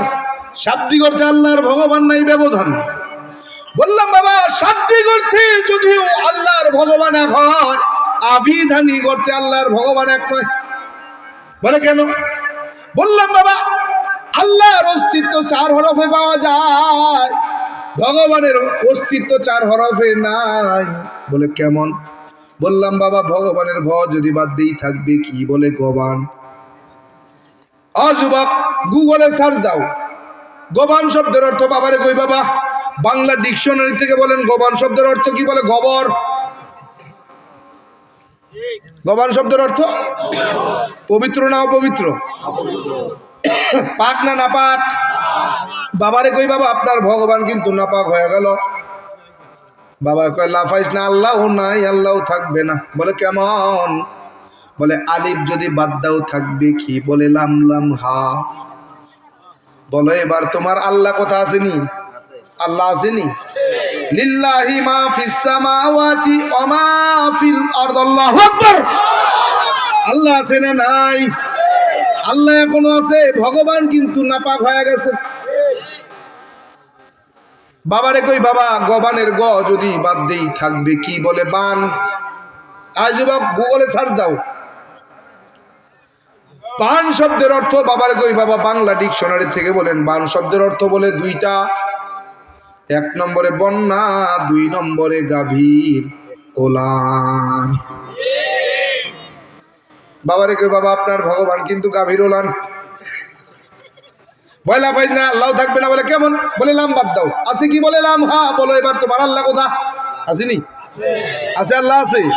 বলে লাহু মা ফিস সামাওয়াতি ওয়া মা ফিল আরদ। আল্লাহু আকবার। আল্লাহ আছে না নাই? বাবারে কই বাবা আল্লাহ কিন্তু এখনো আছে, ভগবান কিন্তু গাভীর ওলান। বাবা কইলা পাইস না আল্লাহ থাকবে না বলে কেমন? বললাম বাবা বানের যদি ব বাদ দেই থাকলো কি? বলেন ন। গুগলে সার্চ দাও ন শব্দের অর্থ। বাবারে কই বাবা বাংলা ডিকশনারি থেকে বলেন ন শব্দের অর্থ। বলে দুইটা। বলে কি? এক নম্বরে আমরা যখন গণনা করি, গণনার সময় গণনা করি 5 6 7 8 9 10। 1 নম্বরে 9, 2 নম্বরে নাই। 1 নম্বরে 9, 2 নম্বরে নাই। তার মানে বোঝা গেল ভগবানের কোনো অস্তিত্ব নাই। বাবা কয় আল্লাহ নাই কেমন? বলে লাম্বার দিছে। আছে কি? বলে হ্যাঁ। এবার বলো আল্লাহ কোথায়? আসেনি? আছে। হু আল্লাহুল্লাযী লা ইলাহা ইল্লাহু। আল্লাহু আকবার। আল্লাহ আছে না নাই? বাবারে কই বাবা আল্লাহ কিন্তু এখনো আছে, ভগবান নাই হয়ে গেছে। বলে লাফাইস না, কি বুঝাতে চাও বলো? বললাম বাবা আপনি কলকি পুরাণটা যদি একটু খুলতেন। বলে কি আছে তার ভিতর? একেবারে সংক্ষেপ করে নিয়ে আসছে। কলকি পুরাণটা যদি খুলেন তাইলে বুঝাইতে পারি। বলে কি আছে তার ভিতর? বললাম বাবা কলকি পুরাণের মধ্যে একটা শ্লোক তো এমন আছে যেই শ্লোকের অর্থটা এমন হবে। বলে কেমন? বলে সর্বশেষ যিনি অবতার হয়ে দুনিয়ার জমিনে অবতরণ করবেন, মানুষের কল্যাণে দুনিয়াতে আসবেন, তার নামের প্রথম অক্ষর হবে ম। প্রথম অক্ষর। শেষের অক্ষর হবে দ। যেই নামের অর্থ হবে প্রশংসিত। শুধু প্রশংসিত নয়, বলে সর্বপ্রশংসিত, যার প্রশংসার কাছে আর কোনো প্রশংসা নাই। কি হবে? যিনি গরুর গোশত খাওয়াকে বৈধ মনে করবেন।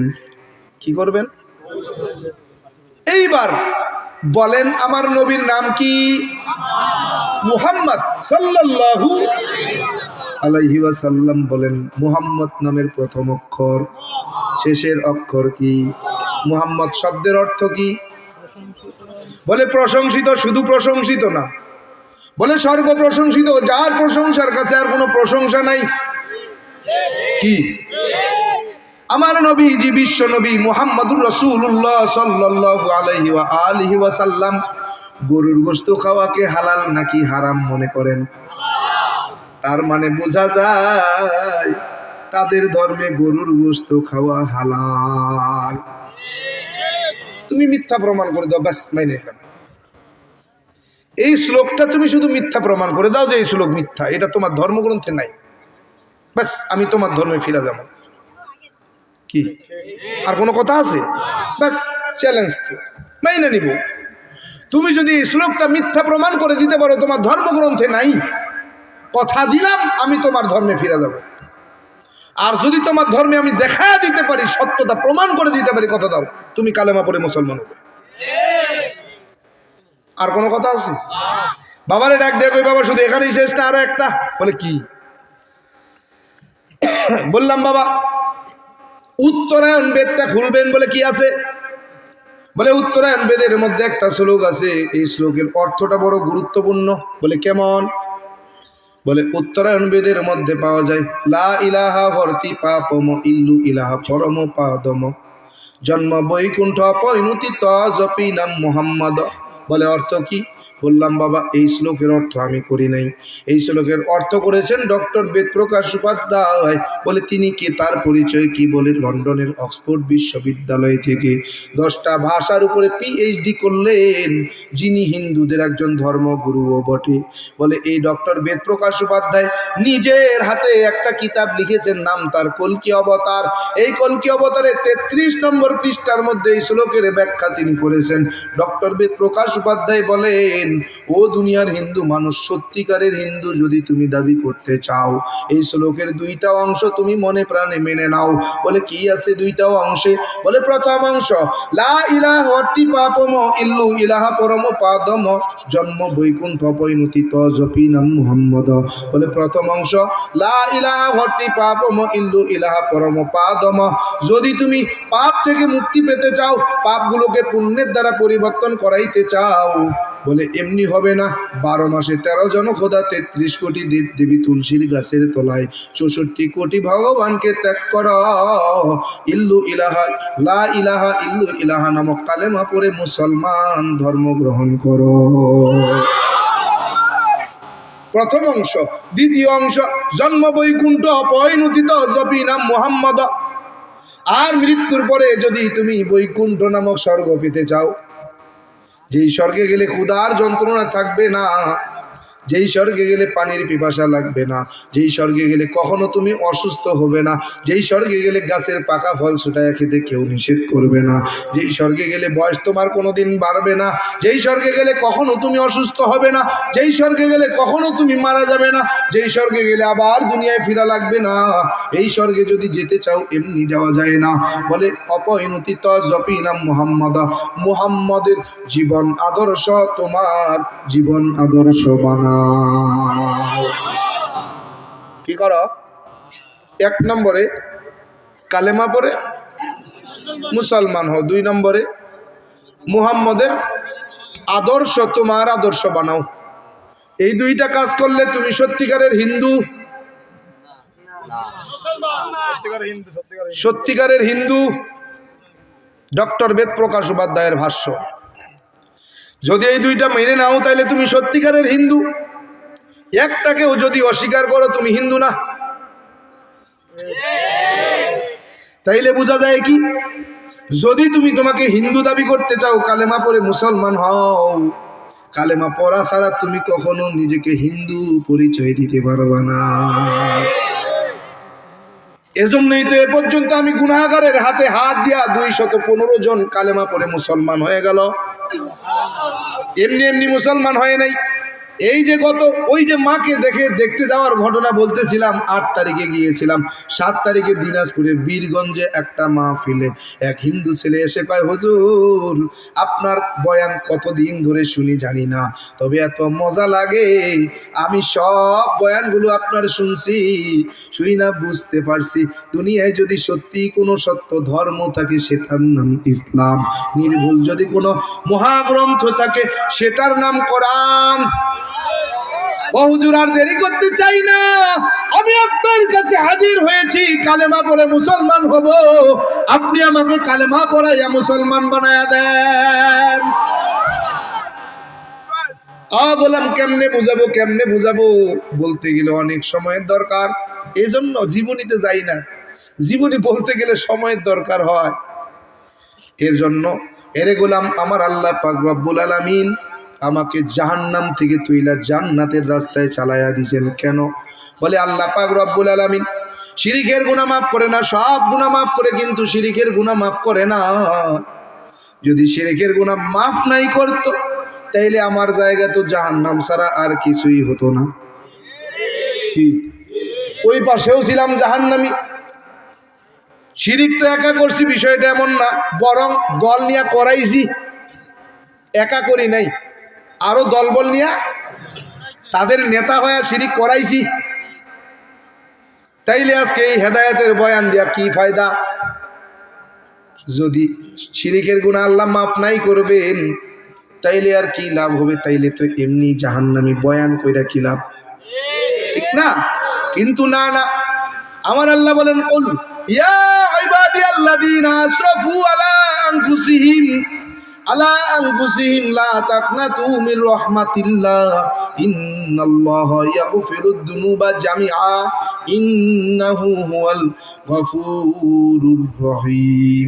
আল্লাহ বলেন, কুল হে নবী জানায়া দেন, বলে দেন, ইয়া ইবাদিয়াল্লাযীনা আসরাফু আলা আনফুসিহিম, যারা তাদের নফসের সাথে জুলুম করে ফেলেছে। কি করেছে? জুলুম, গুনাহ করে ফেলেছে। বলে কেমন গুনাহ? বলে গুনাহ করতে করতে জমিন থেকে আসমান পরিমাণ করে ফেলেছে। জমিন থেকে পাহাড় পরিমাণ গুনাহ করে ফেলেছে, এমন কোনো গুনাহ নাই বান্দা করে নাই। ও বান্দা, ও নবী জানায়া দেন, এমন কোনো গুনাহ নাই বান্দা করে নাই। এরপরে লা তাকনাতু মির রাহমাতিল্লাহ, আমার রহমত থেকে যেন বান্দা নিরাশ না হয়, হতাশ না হয়। কেন? ইন্নাল্লাহা ইয়াগফিরুদ দুনুবা জামিআ, নিশ্চয়ই আমি আল্লাহ তাআলা তাদের কৃত সমস্ত গুনাহগুলো, সমস্ত পাপগুলোকে মাফ করে দিব। মাফ করে দেওয়ার ওয়াদা করছেন কে? কেন মাফ করবেন? ইন্নাহু হুয়াল গফুরুর রহিম, নিশ্চয়ই আমি আল্লাহ তাআলা চূড়ান্ত ক্ষমাশীল আর পরম দয়ালু, এজন্যই আল্লাহ মাফ করবেন। আরে শিরকের গুনাহ যদি আল্লাহ মাফ নাই করেন তাইলে আমার জায়গা তো জাহান্নাম। ইন্নাল্লাহা ইয়াগফিরুদ দুনুবা জামিআ, এইটুকুর অর্থ এমন, বলে বান্দা যত নিশ্চয়ই তোমার কৃত সমস্ত পাপগুলো, সমস্ত গুনাহগুলো আমি আল্লাহ তাআলা মাফ করে দিব। এই গুনার মধ্যে শিরকের গুনাহ আছে না নাই? আছে না নাই? তাইলে আল্লাহ কইলেন কেন শিরকের গুনাহ মাফ করব না? আবার কয় না গুনাহ মাফ করব না, এমন কোনো গুনাহই দেখি না। কি মাফ করবেন কি না? কেমনে করবেন? তুবু ইলাল্লাহি তাওবাতান নাসুহা, কি তওবার মাধ্যমে। তওবা ছাড়া শিরকের গুনাহ মাফ হবে না। বলে তওবা কেমনে করবে? বাদশা হারুনুর রশিদ নাম শুনছেন? কেমন একজন জবরদস্ত বাদশা, খালি বাদশাই না, দুনিয়ারও বাদশা, আখিরাতেরও বাদশা, বলে ওপারেরও বাদশা। এমন আল্লাহর ওলি, অলিয়া কামেল বাদশা হারুনুর রশিদ রহমাতুল্লাহ আলাইহি এক বুজুর্গের কাছে গেছেন, বলে হুজুর আমাকে একটা সবক দেন। বলে প্রথম তো সবক হলো তওবা করবা প্রত্যেক দিন 20 বার। কয়বার? 20 বার তওবা করবা। সবক নিয়ে গেছে গা, এখন তওবা করবে। তওবা তওবা করতে কইছেন, স্বর্ণের গুটি বানায়া কয় কি এর 20 বার? প্রত্যেক দিন 100 বার। স্বর্ণের গুটি দিয়া তসবিহ বানায়া এবার জিকির করতেছে, তওবার আমল করতেছে, সবক আদায় করতেছে, তওবা তওবা তওবা তওবা। কি তওবা হচ্ছে না? বলে না না, তওবা কেমন? বলে তওবা যেই গুনাহ করেছো ওই গুনাহের উপরে তওবা করবা। কেমন? বলে তওবা করবা জবানে উচ্চারণ করবা, আস্তাগফিরুল্লাহ আল্লাযী লা ইলাহা ইল্লা হুয়াল হাইয়ুল কাইয়্যুম ওয়া আতুবু ইলাইহি লা হাওলা ওয়ালা কুওয়াতা ইল্লা বিল্লাহিল আলিয়্যিল আযীম। এটা জবানে বলছো, অন্তরের মধ্যেই তওবা করো, আয় আল্লাহ যেই গুনাহ করছি আর কোনোদিন করব না। কি জবান দিয়া তওবা করলাম, অন্তরে করে নাই, ওই তওবায় কোনো লাভ নাই। বলে তওবা যখন জবান দিয়া করছো, অন্তর দিয়া তওবা করো, আল্লাহ যেই গুনাহ করছি আর দ্বিতীয়বার করব না। বলে এইবার জবান দিয়া করলা, অন্তর দিয়া করলা। বলে 3 নম্বর কাজে প্রমাণ দেখাও। বলে বাস্তবে সেই তওবা যদি তোমার দ্বারা আর না হয়, সেই গুনাহ যদি আর তোমার দ্বারা না হয়, তাইলে মনে করবা আমার আল্লাহ তাআলা তোমার তওবা কবুল করিয়া এমন ভাবে তোমারে নিষ্পাপ বানায়া দিবে যেন সদ্য প্রসূত সন্তান। বলে এমন অবস্থা জীবনে কোনো গুনাহ তার গায়ে লাগে নাই। কেমন? বলে মুসা, জমানার নবী মুসা আলাইহিস সালাতু ওয়াস সালাম, ওই জমানার একটা ঘটনা। বলে জমিনের মধ্যে দুনিয়ায় কোনো বৃষ্টি নাই, বলে জমিন পেট ফেটে চৌচির হয়ে গেল। পয়গম্বর মুসা আলাইহিস সালাম কওমরে নিয়া ময়দানে হাজির, ফাঁকা মাঠে যায় দোয়া করতেছে, আয় রব আমার উম্মতের বড় পেরেশানি, জমিন ফেটে চৌচির হয়ে গেছে, আয় আল্লাহ বৃষ্টি দিয়া দেন, আপনার রহমতের বাড়িধারা নাজিল করেন। আল্লাহ তাআলা জিব্রাইল আমিন রে পাঠায়া দিলেন, জিব্রাইল তাড়াতাড়ি যাও আমার নবী মুসারে যায় কও, ও জমানার নবী মুসা, আপনি তো হাত তুলছেন, আপনার হাত তো আবার আল্লাহ কবুল করবেন নিশ্চিত, কিন্তু এখন না। কেন? বলে এই দোয়ার মধ্যে, এই মজলিসের মধ্যে এমন এক জেনাকারী আছে 40 বছর জেনা করে, গোপনে জেনা করেছে। ও জমানার নবী মুসা, আল্লাহ তাআলা জানায়া দিয়েছেন ওই জেনাকারী মানুষটা, আপনার কওমের সেই ব্যক্তিটা যতক্ষণ এই মসজিদ থেকে বের হবে না, আমার আল্লাহ তাআলা ততক্ষণ পর্যন্ত রহমতের বারিধারা নাজিল করবে না। কেমন একটা শর্ত লাগাইয়া দিছে। আল্লাহর নবী মুসা ডাক দেখো, কে আসো বেয়াদব, বের হও, কে জেনাকারী। তুমি না বের হইলে আল্লাহ দোয়া কবুল করবে না, রহমতের বারিধারাও নাজিল হবে না। ওই জেনাকারী ব্যক্তি একাই জানে আমি এই জমিনের গুনাহগার, আমি ছাড়া আর আল্লাহ ছাড়া কেউ জানে না। আমার গোপন গুনাহ তো আমার আল্লাহ ছাড়া, আমি ছাড়া কেউ জানে না। আজকে যদি এই মজলিস থেকে আমি উঠে বের হয়ে যাই, সবাই জেনে যাবে, আমার কলঙ্কিত হয়ে যেতে হবে। কি করা যায়? দিলটা নরম করা লাইছে, দিলটা ভেঙে দিছে, বের হতে পারে না। বের হলে সবাই জানবে। আল্লাহর কাছে বলতেছে, আল্লাহ গোপনের গুনাহ একমাত্র আপনি ছাড়া, আমি ছাড়া কেউ জানে না। আয় আল্লাহ, এই মজলিস থেকে যদি আমি উঠে বের হয়ে যাই, সবাই জেনে যাবে আমি সেই জেনাকারী। চোখের পানি ছাইরে কান্না করবে, তাও পারতেছে না। যদি চোখে পানি আসে, সবাই আঙ্গুল দিয়ে দেখা দিবে ওই যে জেনাকারী, চোখে পানি। সবাই জেনে যাবে, আমি অপমানিত হয়ে যাব। আয় আল্লাহ, গোপনে গুনাহ করেছি, আপনি আর আমি ছাড়া কেউ জানে না। আয় আল্লাহ, উঠতেও পারি না, কানতেও পারি না। আল্লাহ দিলটা নরম করে, দিলটা ভাঙ্গা দিয়া তওবা করতেছে, আল্লাহ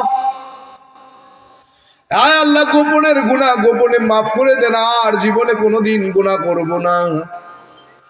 এই তওবাটা আমার রবের কাছে এমন পছন্দ হয়ে গেছে, আল্লাহ তাআলা সঙ্গে সঙ্গে রহমতের বাড়ি ধারা নাজিল করে দিয়েছে। পয়গম্বর মুসা ডাক দেখো, আল্লাহ তোমার কথার কাজের তো কোনো মিল পাই না। কইলা একটা, করলা আর একটা, কারণটা কি? আয় আল্লাহ, আপনি না কইলেন জেনাকারী ব্যক্তি এই মজলিস থেকে বের না হইলে রহমতের বাড়ি ধারা দিবেন না। ওই ব্যক্তি তো উঠেও নাই, ওই ব্যক্তিকে তো আমরা চিনিও না। আল্লাহ কেন তাইলে আপনি রহমতের বাড়ি ধারা নাজিল করলেন? আল্লাহ ডাক দেখো, মুসা ওই জেনাকারী ব্যক্তিরা 40 বছর জেনা করে, এই জেনার খবর শুধু আমি আল্লাহ তাআলা আর ওই জেনাকারী ব্যক্তি ছাড়া দুনিয়ার কেউ জানে না।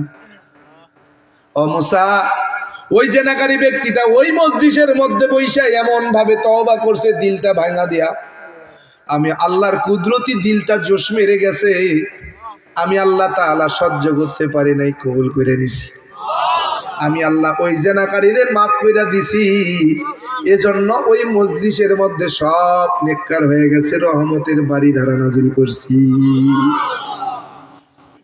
এ যুবক, ও বৃদ্ধ বাবাজি, পদ্মালের মা, আল্লাহ পাক রব্বুল আলামিন এমন গফুর, এমন গফফার, এমন সত্তার, এমন রহমান, এমন রহিম। যেই দিন চাকরি চলে গেল, এই খুলনার জমিন থেকে, এই খুলনার অলিতে গলিতে আমার হাঁটার পায়ের শব্দ পর্যন্ত আছে। এই জায়গাগুলো এমন কোনো জায়গা নাই যে এই জায়গাটায় আমার পদচলন নাই।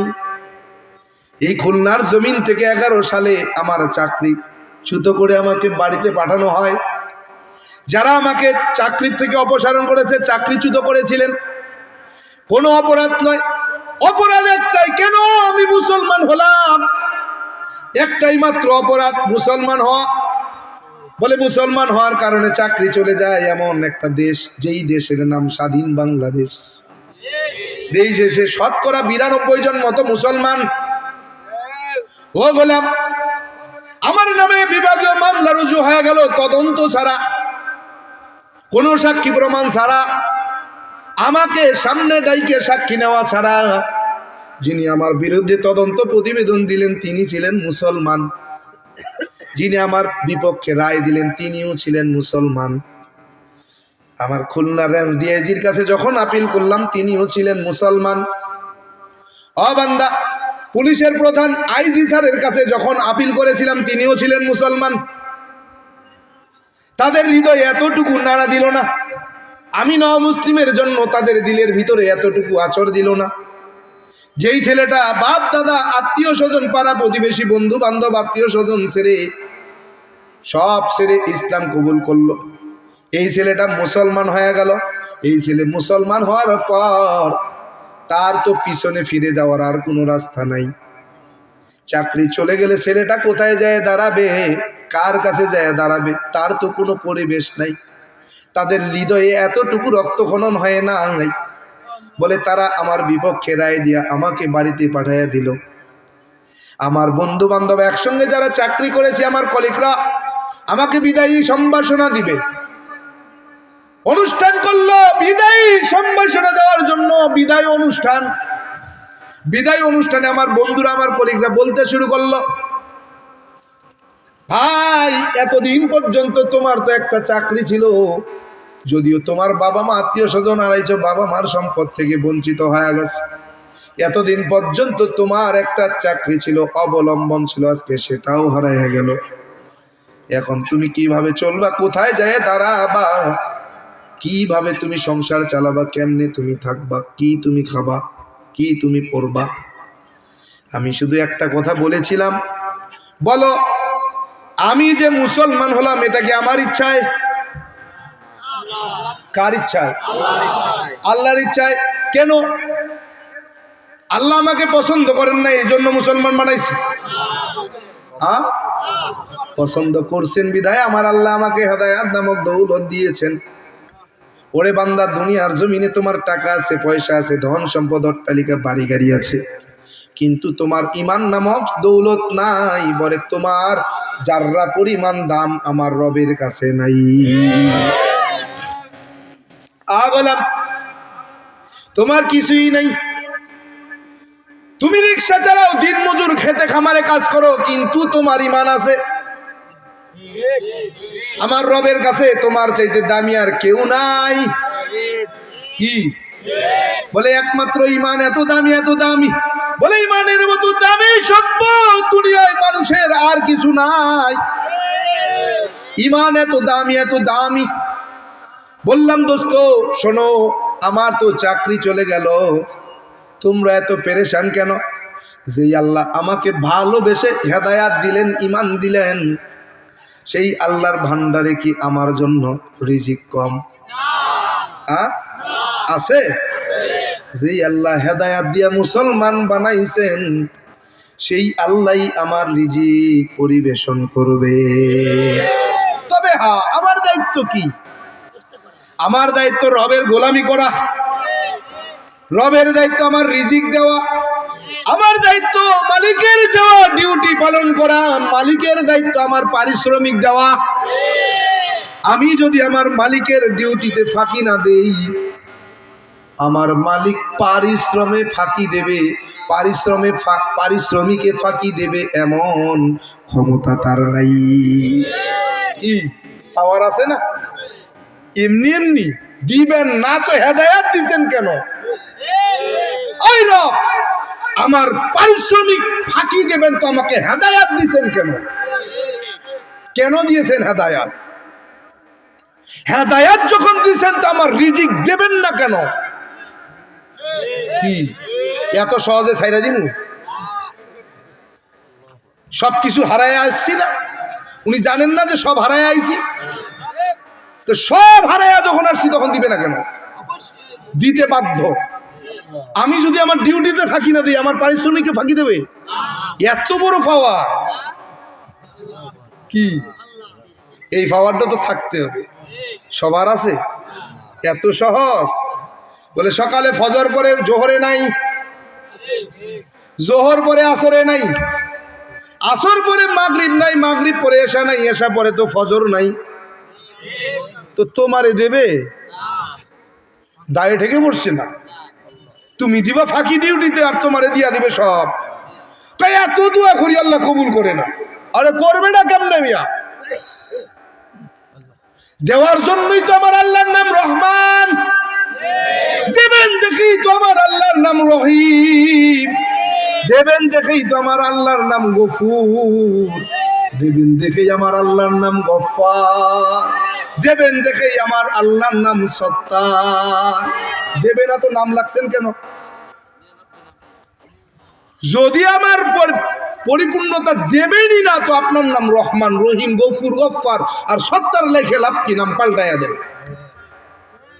কি? আপনারা মনে করতেছেন এমনি এমনি বলতেছি? এ পর্যন্ত খালি হাতে ফিরছি হয় নাই। দুইটা জিনিস খালি এখনো পাই নাই, এছাড়া যখন যা চাইছে আল্লাহ দিয়া দিছে। আপনি বলবেন তাইলে আপনি কি কোটিপতি? না, কোটিপতি না, তবে বাদশাহ। বলবেন হুজুর কেমন? বলবেন যে আপনার কি আছে? আর কিচ্ছু নাই, তবে বাদশাহ। বললেন কেমন? বলে আগে কেমন ছিলেন এখন কেমন আছেন? আগে ছিলাম মিসকিন, এখন বাদশাহ। বলে কেমন বাদশাহ? বলে এই মুহূর্তে রব যদি কাউকে বাদশাহী দান করতেন, বাদশার যেই হালতে চলার কথা তার চাইতে জাররা পরিমাণ কমে চলি না। আল্লাহ তাআলা আমাকে বাদশাহী হালতে রেখেছেন। হ্যাঁ, যদি বলেন যে 10 টাকা দেন, আমার ব্যাংক ব্যালেন্সই নেই, ব্যাংকের অ্যাকাউন্টই নেই, দেবো করতে। তবে হ্যাঁ, ওই ব্যাংকের মালিকের, ম্যানেজারের, ওই ব্যাংকের যিনি মালিক, ওই ব্যাংকের মালিকের সাথে একটু যোগাযোগ আছে। প্রয়োজনের তাগিদে যখন মালিকের কাছে বলি, মালিক দিয়া দেয়, কোনোভাবে না কোনোভাবে ব্যবস্থা করে দেয়, কোনো সময় ফেলিনি। কেন? বলে পাওয়ার, পাওয়ার। আল্লাহ মাফ করুক, গত 30 তারিখে হবিগঞ্জে প্রোগ্রাম, 2টা, বাদেশা আর আখেরি। বাদেশায় প্রোগ্রামে বসছি মাত্র, খুতবা শুরু করছি, বৃষ্টি শুরু হয়েছে। এখন কি অবস্থা? মাহফিল শেষ, মোনাজাত করেন, শ্রোতা কয় ভিজবু, আপনি বয়ান করেন। এর আগের দিন দিনের বেলা ওই মাঠেই একটা মাহফিল ছিল, মাত্র 40 মিনিট সময় পাইছি, হয় নাই। দিনের বেলা বিমানে গেছি, বিমানে আসছি, রাত্রেবেলা শরীয়তপুরে মাহফিল গেছি ঠিক সময়, কিন্তু ওরা নিতে দেরি করছে, 40 মিনিট টাইম পাইছি, হয় নাই। আবার ডেট দেন, আবার দিছি। এসার পরে বসছি, বৃষ্টি শুরু হয়েছে। কয় হুজুর ওই দিন বয়ান শুনতে পারি নাই, আজকে বৃষ্টি হলেও শুনবো, আপনি বয়ান করেন। বৃষ্টির মধ্যে বৃষ্টি পড়তেছে, টপ টপ টপ টপ করে শ্রোতার উপর পড়ে। আসমানের দিকে তাকায় কইলাম, আয় রব, বৃষ্টি যদি দিবেন তাইলে আমারে কেন নিয়ে আইলেন? বৃষ্টি যদি দিবেন কেন আমারে বয়াইলেন? আল্লাহ, অতটুকু সময় আমারে ভিক্ষা দেন, কমপক্ষে উম্মতের সামনে যেন আপনার বরত্ব, মহত্ব, প্রশংসা করে যাইতে পারি, এতটুকু সময় দেন। বৃষ্টি থেমে গেছে। কেন শুনবে না? শুনবেন না কেন? এত সহজে ছেড়ে দিবনি? বয়ান শেষ কইরা গাড়িতে উঠছি, বৃষ্টি শুরু হয়েছে। দ্বিতীয় মাহফিলে 11টার সময় বয়াইছে, সিলেটের দিকে তো সারা রাত বয়ান হয়। 11টার সময় যখন বয়ানে বয়াইছে, বৃষ্টি চলে, ওই অবস্থায় বৃষ্টি স্টেজে নিয়ে গেছে। বৃষ্টি পড়তেছে, স্টেজে যাওয়ার পর দেখি শ্রোতা সব তাকায় রয়েছে। ভাই বৃষ্টি পড়ে, আখেরি বয়ান, কি আর করবো, মোনাজাত দিয়ে জায়গা হয় না। হুজুর বয়ান শুনতে আসছি, ইউটিউবে আপনার মায়ের ভিডিওটা দেখা আমাদের হৃদয়ে নাড়া পড়ছে, আপনার বয়ান শোনার জন্য আসছি, বৃষ্টি হোক, আমরা আপনাকে ছাড়বো না। বৃষ্টিতেও দোয়া মোনাজাত মাহফিল বয়ান করেন। আসমানের দিকে তাকায় কয়, আর আপনার আদম সন্তানেরা এত রাত পর্যন্ত বৃষ্টির মধ্যে বয়া রইছে, আমার কাছে বয়ান শুনবে। আয় আল্লাহ, বৃষ্টি যদি দিবেন তো আমারে কেন নিয়ে আইলেন? আয় আল্লাহ, বৃষ্টি যদি দিবেন তো কেন আমারে স্টেজে বয়াইলেন? আয় আল্লাহ, আপনি নাকি মুসাফিরের দোয়া খালি হাতে ফিরান না। আয় আল্লাহ, আপনি নাকি মাজলুমের দোয়া খালি হাতে ফিরান না। আয় আল্লাহ, আমার উপরে জুলুম হয়েছে আপনি জানেন, বিনা কারণে পুলিশের চাকরি হারাইলাম।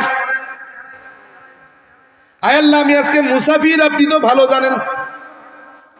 আয় আল্লাহ, আমি মুসাফির ও মাজলুম ও, কেন দোয়া কবুল করবেন না? আয় আল্লাহ, উম্মতের সামনে যখন বয়া দিছেন, বৃষ্টিটা একটু বন্ধ করে দেন, উম্মতের বয়ান শুনাইয়া যাই। কইতে দেরি, বৃষ্টি বন্ধ হতে দেরি।